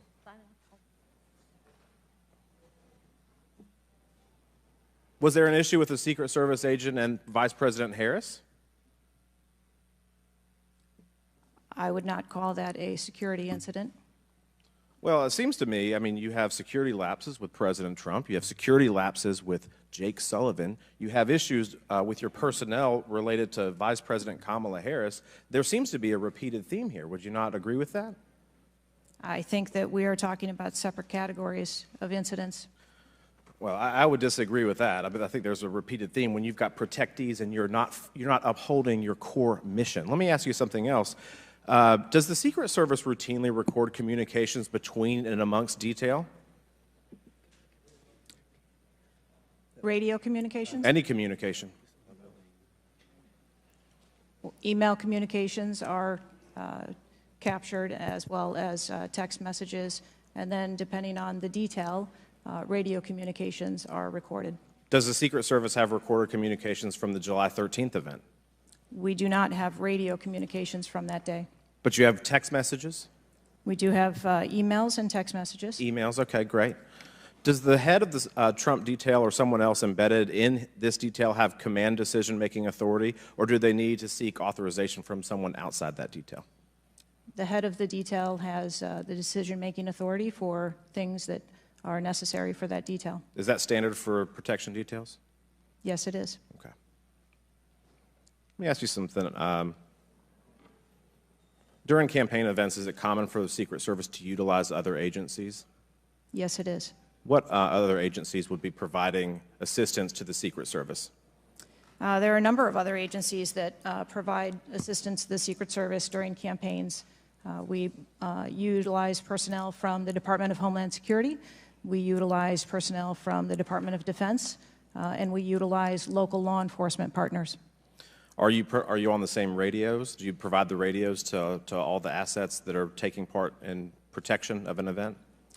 We provide radios to the personnel from the Department of Homeland Security that are assisting us. But not local law enforcement? Local law enforcement is working on their own radios. Are you on the same frequency? We ensure that we have counterparts in the security room, and so the local law enforcement will place one of their personnel in the security room with our personnel so that we have interoperability communications. Let me ask you something just about the timeline, because I think this is really interesting that we can't nail that down. I mean, I think there are lay people out there with more knowledge about the timeline than you seem to come before a subpoena in front of Congress. Was Mr. Crooks observed at the AGR building prior to the shooting? He was observed on the grounds outside of our perimeter prior to the shooting. At approximately what time was that? You don't have to give me the specific minute, but at approximately what time was that? I believe it was about 45 minutes or so prior to. Did the sniper team take a photo of Mr. Crooks? The local team did, yes. So it was a local team and not a Secret Service sniper? That took the photo. Okay. And did he relay that photo to Central Command?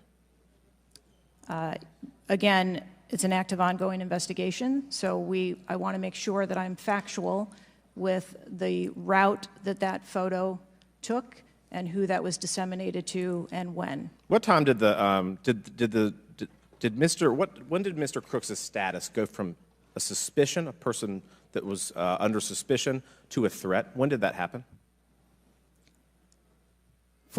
And maybe not even a specific time, Director Cheatle, maybe a certain event that happened that transformed him from a person of suspicion to a threat. When did that happen? To the best of my knowledge, based on what I have been told thus far, it's approximately 5 minutes to where individuals relayed that there was an incident or an issue, being worked at the 3 o'clock of the president. So that was, but it was before the shots were fired? That is correct, but again, it was not phrased as a threat.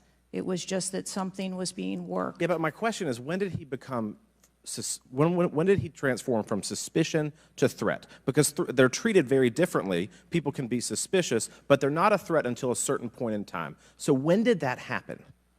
I believe that it was seconds before the gunfire started. Seconds. My gosh, we actually have a few questions that we got answered today. Listen, I'm going to wrap up here, Mr. Chairman, but here's the frustration that people have. The buck stops with you. You've said that yourself. But the problem in Washington, D.C., it is the only town in America that you can be so bad at your job that you actually get a promotion or don't get fired. You have not been able to answer the number of agents, whether or not requests were denied on additional security, whether or not law enforcement were able to engage before the shooting with the assassin, how he got on the roof, how the rifle got on the roof. You can't tell us how many shots he fired, whether the casings were recovered. You can't tell us anything about his cell phone. You can't tell us whether the rally was supposed to be postponed, given the intelligence that you were receiving. You can't tell us whether the car had a bomb. You can't even tell us his motive. And the American people are incredibly distrustful because it has taken 9 days to even get a scintilla of evidence out of you. Maybe if I was CNN or ABC or NBC, I would have gotten much more thorough and accurate information, but we have not received that in a subpoenaed hearing in front of this Congress.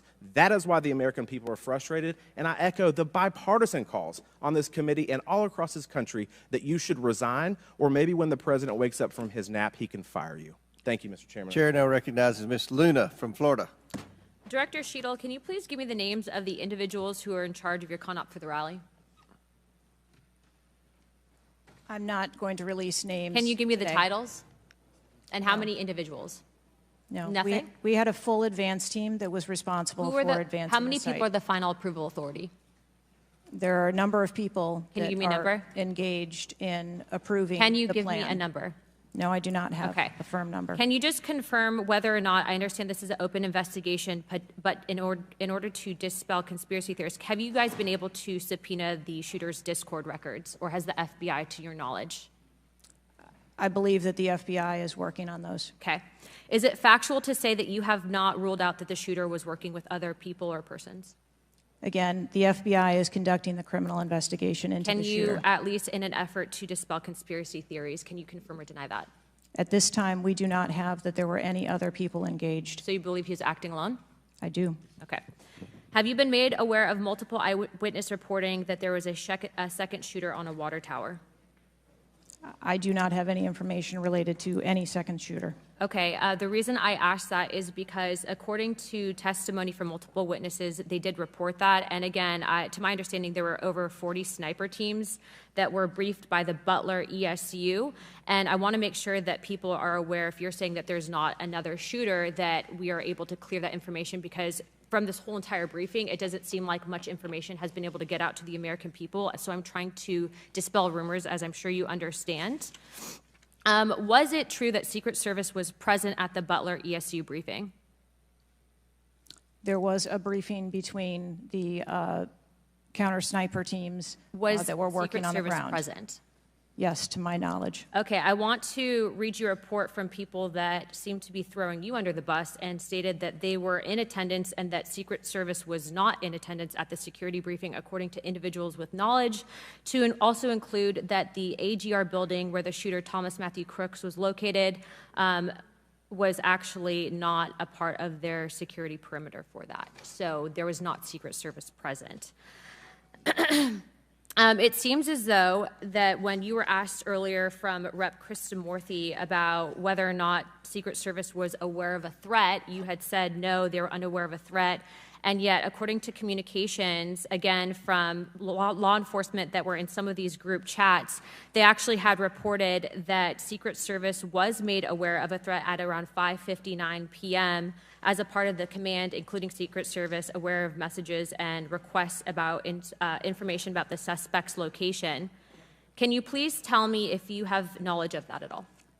Again, I think we're conflating the difference between the term threat and suspicious. But you guys did have knowledge at 5:59 p.m. according to those group chats, did you not? Of a suspicious individual. Okay. Chairman, in my opinion, according to some of the testimony today, I feel that you have perjured yourself in some instances, and so I'm going to ask for a full review of the transcripts by staff, and if you find that to be the case, I do ask that you bring perjury charges against the director. I will say this, it is very frustrating, and I've talked to my colleagues and we've said it to your face, that you have been up here basically stonewalling our ability to get the answers to the American people. And what I will also say is that every single member of Congress does not feel safe with you in charge. You have heard that, and I think that we are all sitting ducks with you in directing the Secret Service currently. But more importantly, it sends a message to our adversaries that we are not protected, and we are one of the strongest countries in the world, so you have essentially made us a less safe country because of it.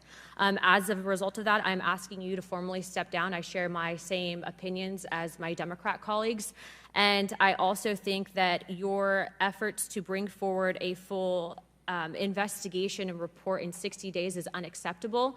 And as a result of that, I'm going to do everything in my legislative toolkit to ensure that that happens sooner rather than later. And I'm sure that you know that we brought a vote on inherent contempt against Garland for essentially blocking a congressional investigation, and I don't think that you should be any different. So I will say that I am just completely disgusted by your performance today, and I understand that you're probably in a position where you're being told not to testify, which is why we had to subpoena you. I think that goes back to Garland.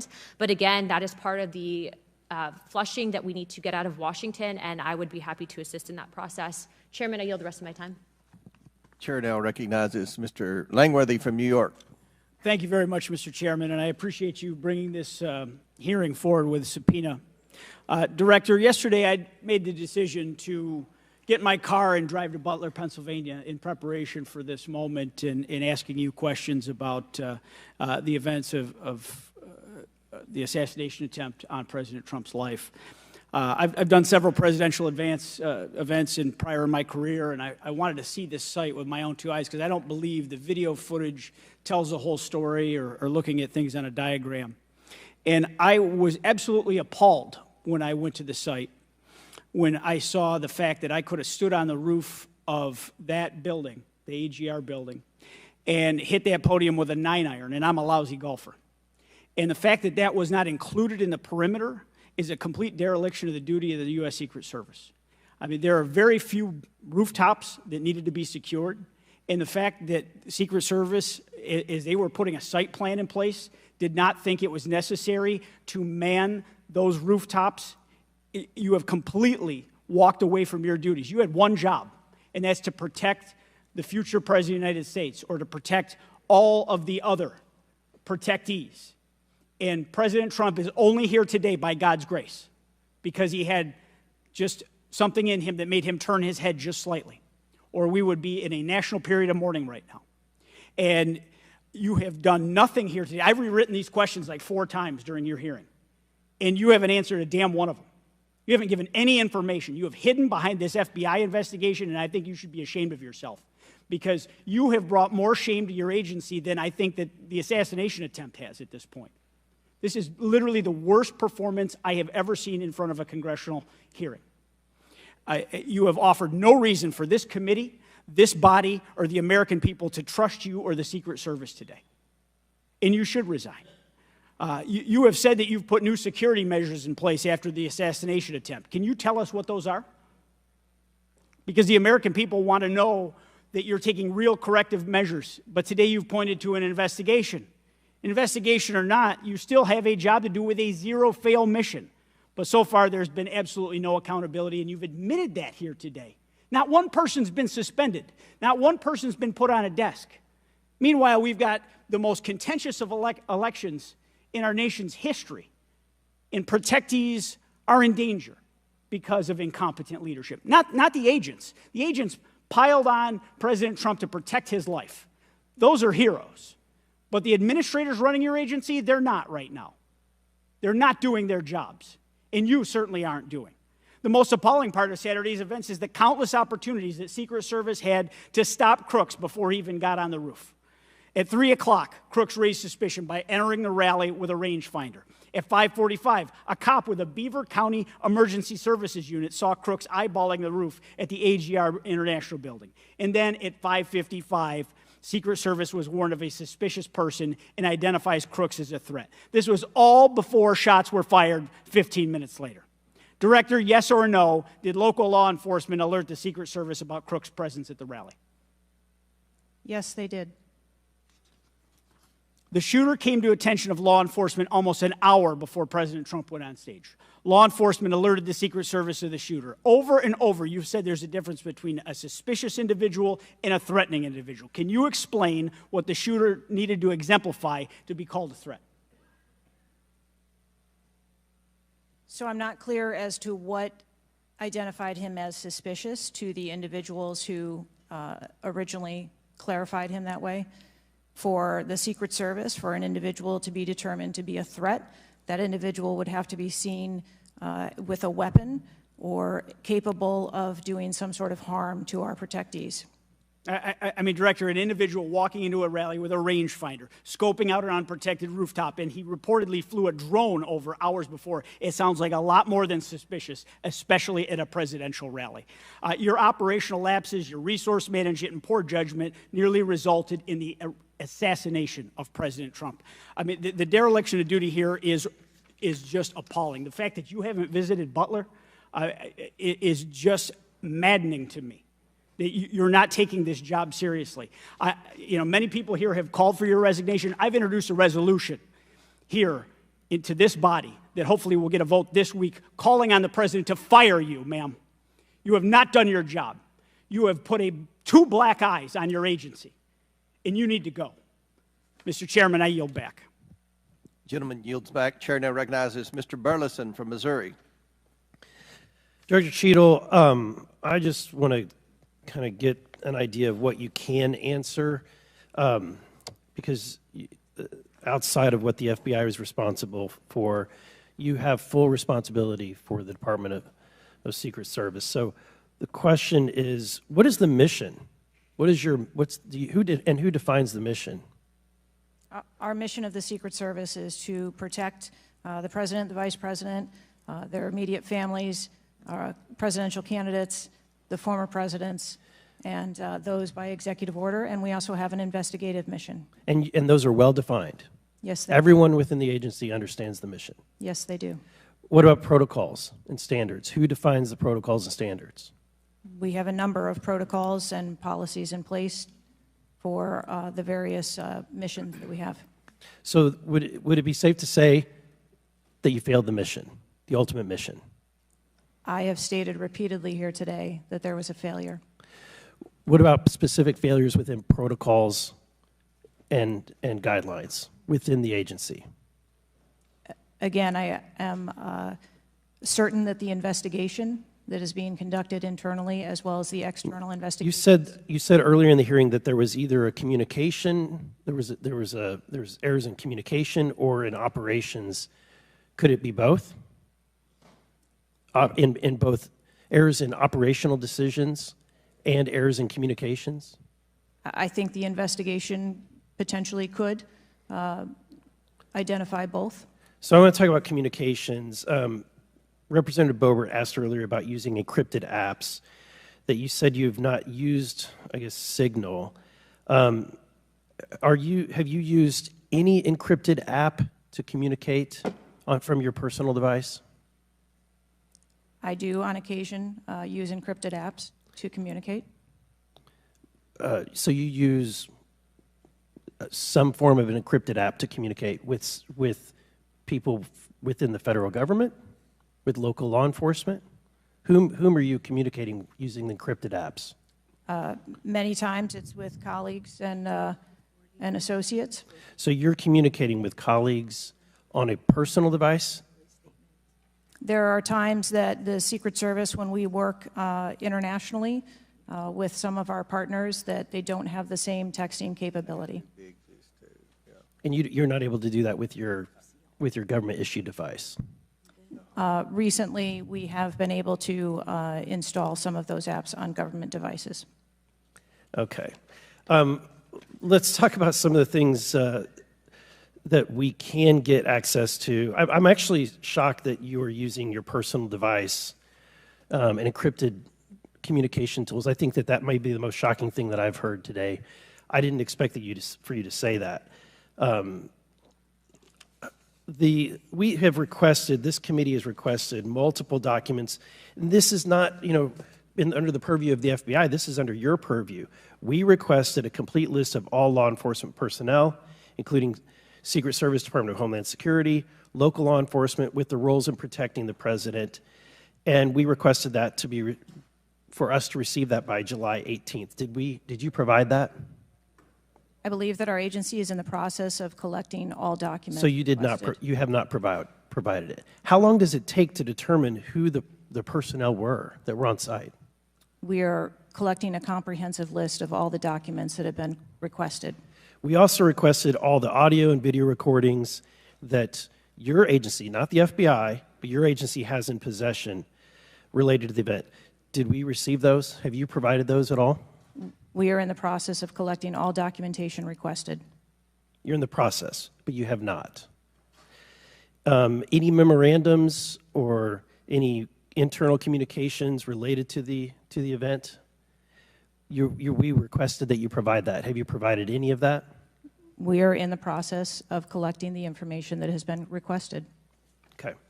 So when can we expect to receive these documents? How long does it take to determine who was on site, who was being employed to be there to protect the former president? When can we expect that? How many days does it take to provide that information?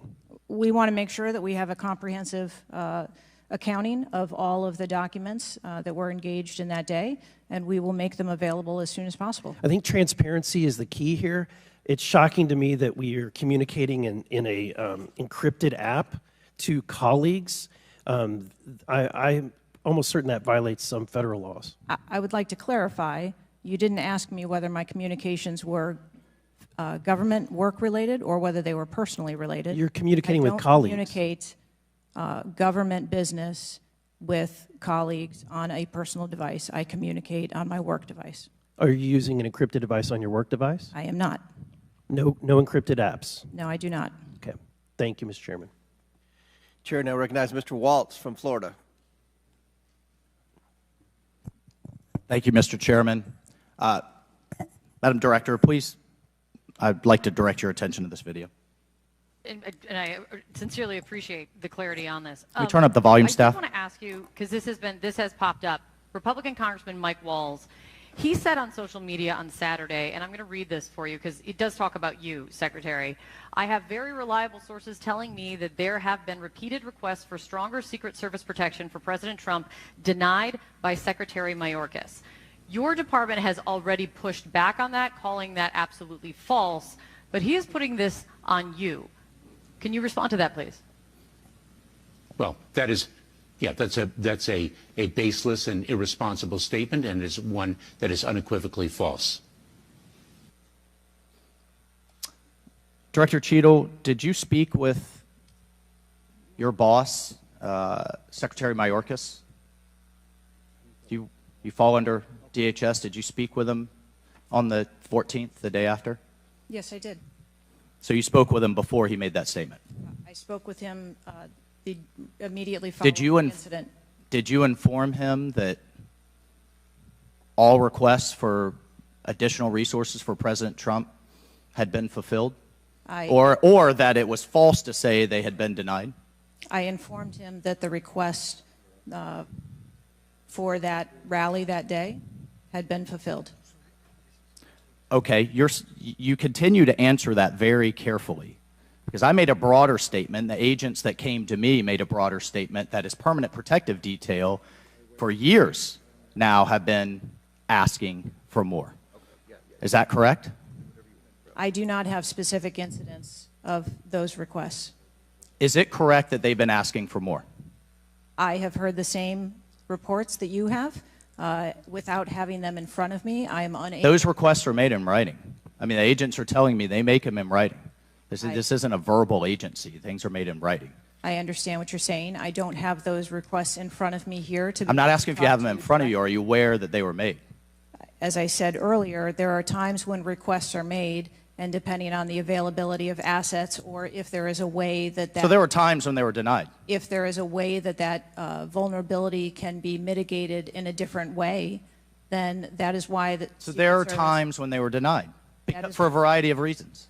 That is why the Secret Service has a multi-layered and multifaceted security plan, so that we can pivot if So we need to. in the wake, in the immediate 48 hours of an assassination attempt on a former president, could be the next leader of the free world, almost had his head blown off, your boss says that's irresponsible and false to say things are denied. And you had talked to him. So did he just make that on his own, make that up on his own, or did you tell him that? We were speaking about the requests made at the rally. Staff, can we show the next slide, please? Then we have your spokesman. Did you sign off on this statement? That there's an assertion that a member of the former president's team requested additional security resources and those were rebuffed? This is absolutely false. In fact, we added protective resources and technology and capability as part of the increased campaign travel tempo. But next slide, please. Next slide, please, staff. We have the Washington Post article that then says we now have senior Secret Service officials saying there were at times when it was denied. So which is it? Again, there have been a number of conversations going on here. Did you sign off on that spokesman's statement? The spokesman's statement, I believe, was related to requests that were made. Did for you the sign rally. off on it? For the requests that were made at the rally. Did yes. you sign off on the statement before it went out? I sign off on my press spokesman's statement before they go out. I would hope you would in the wake of an assassination attempt. Yes. You did. Categorically false that any requests were made. You signed off on it. Thank you for that. Thank you for that clarity. Madam Director, how many press conferences have you held since the assassination attempt? We have put out press releases. How many press conferences have you held? Gone to the mic, taken questions from the public, from the media? How many? I have not held any. How many has Secretary Mayorkas held? I don't 0. How many has the FBI held? 0. How many has the Department of Justice held? I know you know the answer. I believe there was a press conference in Butler after the incident occurred. By local law enforcement, not by you and not by the Department of Homeland Security. So this is how misinformation flies. In the darkness, in the absence of information. Now we have 9 days later before a congressional committee, we all represent almost 1 million people, and you still don't have answers. Are you aware that national news anchors are saying this was a hoax? On national television, they're saying, no, the president wasn't shot, it was flying glass. Are you aware of that? I have not heard those reports. Are you aware that, there are rumors rampant online that there were multiple shooters? Yes. Are you aware that because the shooter had overseas encrypted platforms in Belgium and New Zealand and in Germany, that a lot of people are speculating there could have been foreign involvement, logically? Are you aware of that? Yes. And have you done anything to disabuse any of these notions today? No. You haven't. Madam Director, I would fire you. Regardless of the failure, I would fire you just how you've handled it since. You should have been the first to the mics to say, America, world, I want to assure you we're going to get to the bottom of this. I want to assure you full transparency. Our agency clearly had major gaps here, and I want to personally take responsibility and accountability. You should have been the first, standing alongside Secretary Mayorkas, and I would even go so far as to say have daily press conferences, updating everyone on what we know. But you haven't had any of that. What are you hiding behind? I am not hiding. Because you're making the situation worse. I think you've heard that on a bipartisan basis here. You are making this situation far worse in the absence of information. Let's move on. This is truly astounding. I want to be clear, because you keep dodging the issue. Has President Trump's permanent protective detail requested additional assets over the last few years. He is clearly not your average former president. He's not Jimmy Carter in an old folks' home. He's not President Bush painting out in his barn. He has multiple residences, a lot of rallies. He's very publicly engaged, and he has a foreign threat in addition to domestic threats. Have they requested additional resources? That's the last question, but please feel free to answer. Thank you, Director. Thank you. We have continued, as I stated earlier, to increase over the past year the assets that are at the former president's residence and supplied to his detail. Mr. Chairman, if I could just ask for one more indulgence. It is clear you have not been to Butler, Pennsylvania. Leaders lead and should be on the ground. You have not been there. Instead, you went to the RNC, but you weren't originally even going to go there. Where were you originally scheduled to go besides the RNC, a national special security event? I was always scheduled to go to the RNC. Mr. Chairman, I would like to enter into the record that the director was scheduled to go to Aspen, hobnobbing around with, I don't know what liberal elites go to Aspen. That was where you were originally scheduled to go to speak at a forum. I was scheduled to go to the RNC. I was going to leave the RNC for 24 hours and return back to the RNC. I hope, as your predecessor, Julie Pearson, with a security incident on the White House and under the Obama administration and Reagan's Secret Service detail lead, I will hope you would have the dignity for the sake of the agents in the service to resign. Gentleman's time's expired. Thank you. I'd like to enter a few things into the record.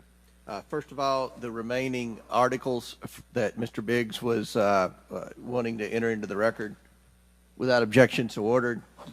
Next, I have a written statement from Representative Mike Kelly of Pennsylvania. His district includes Butler, and he has a written statement that we'd like to enter into the record without objection, so ordered.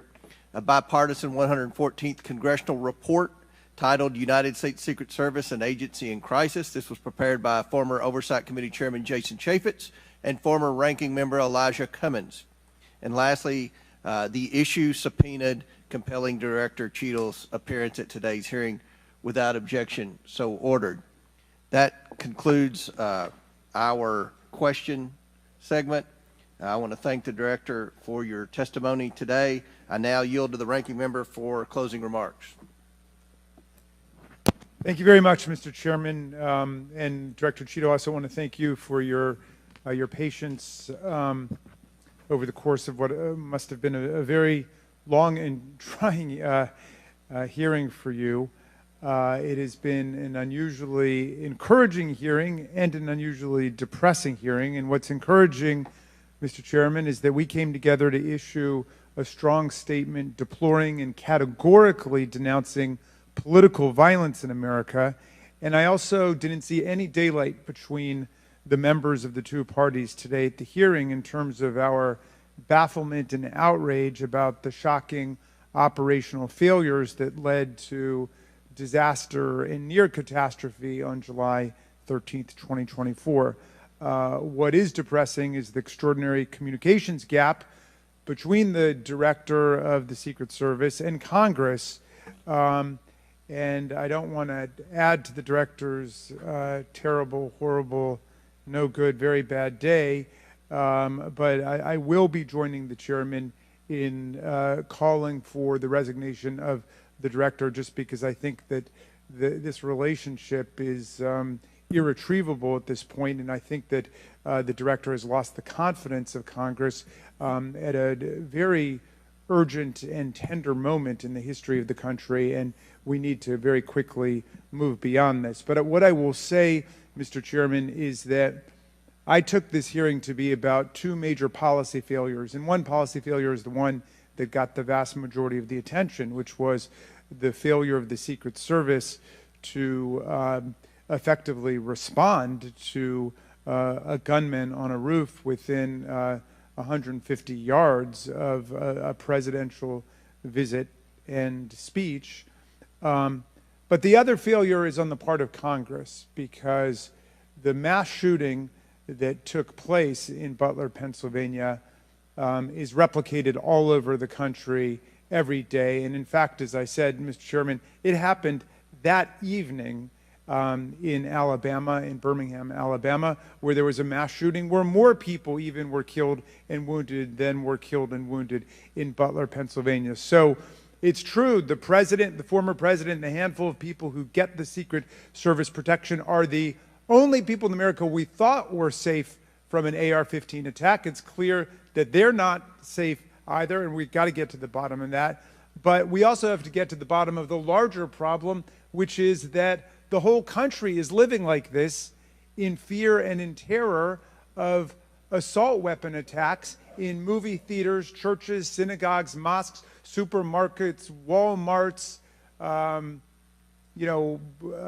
any place where an audience or a public gathers. And the worst was in Las Vegas, where a gunman got up on a roof and then just mowed down 60 people below him and wounded hundreds and hundreds of other people. So we've got to deal with that problem.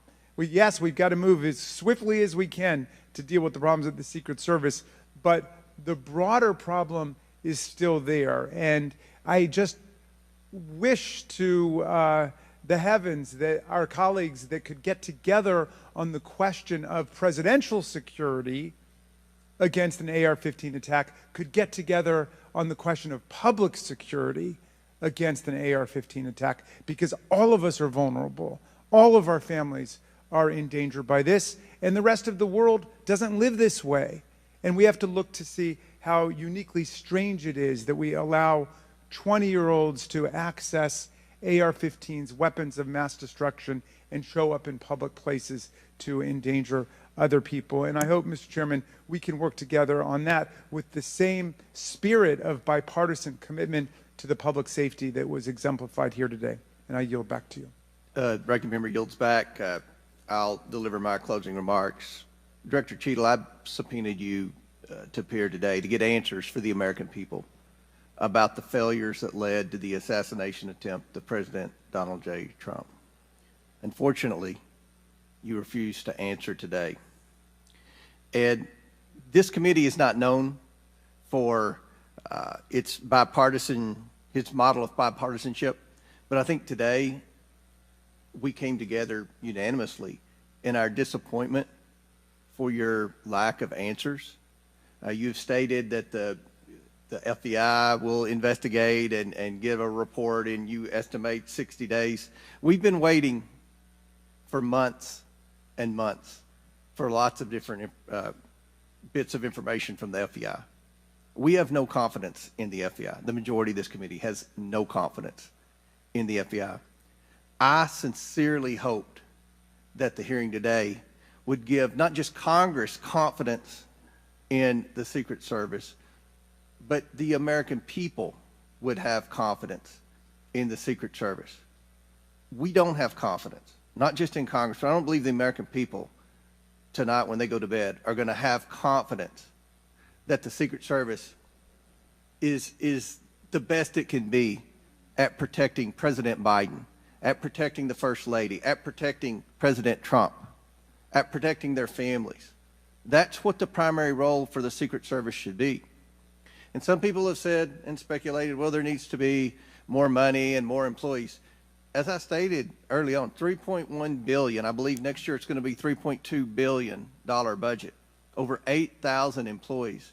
If the Secret Service is spread too thin and doing things like inspecting counterfeit, which is what the Secret Service was created to do, was to inspect counterfeit money and things like that with the Treasury.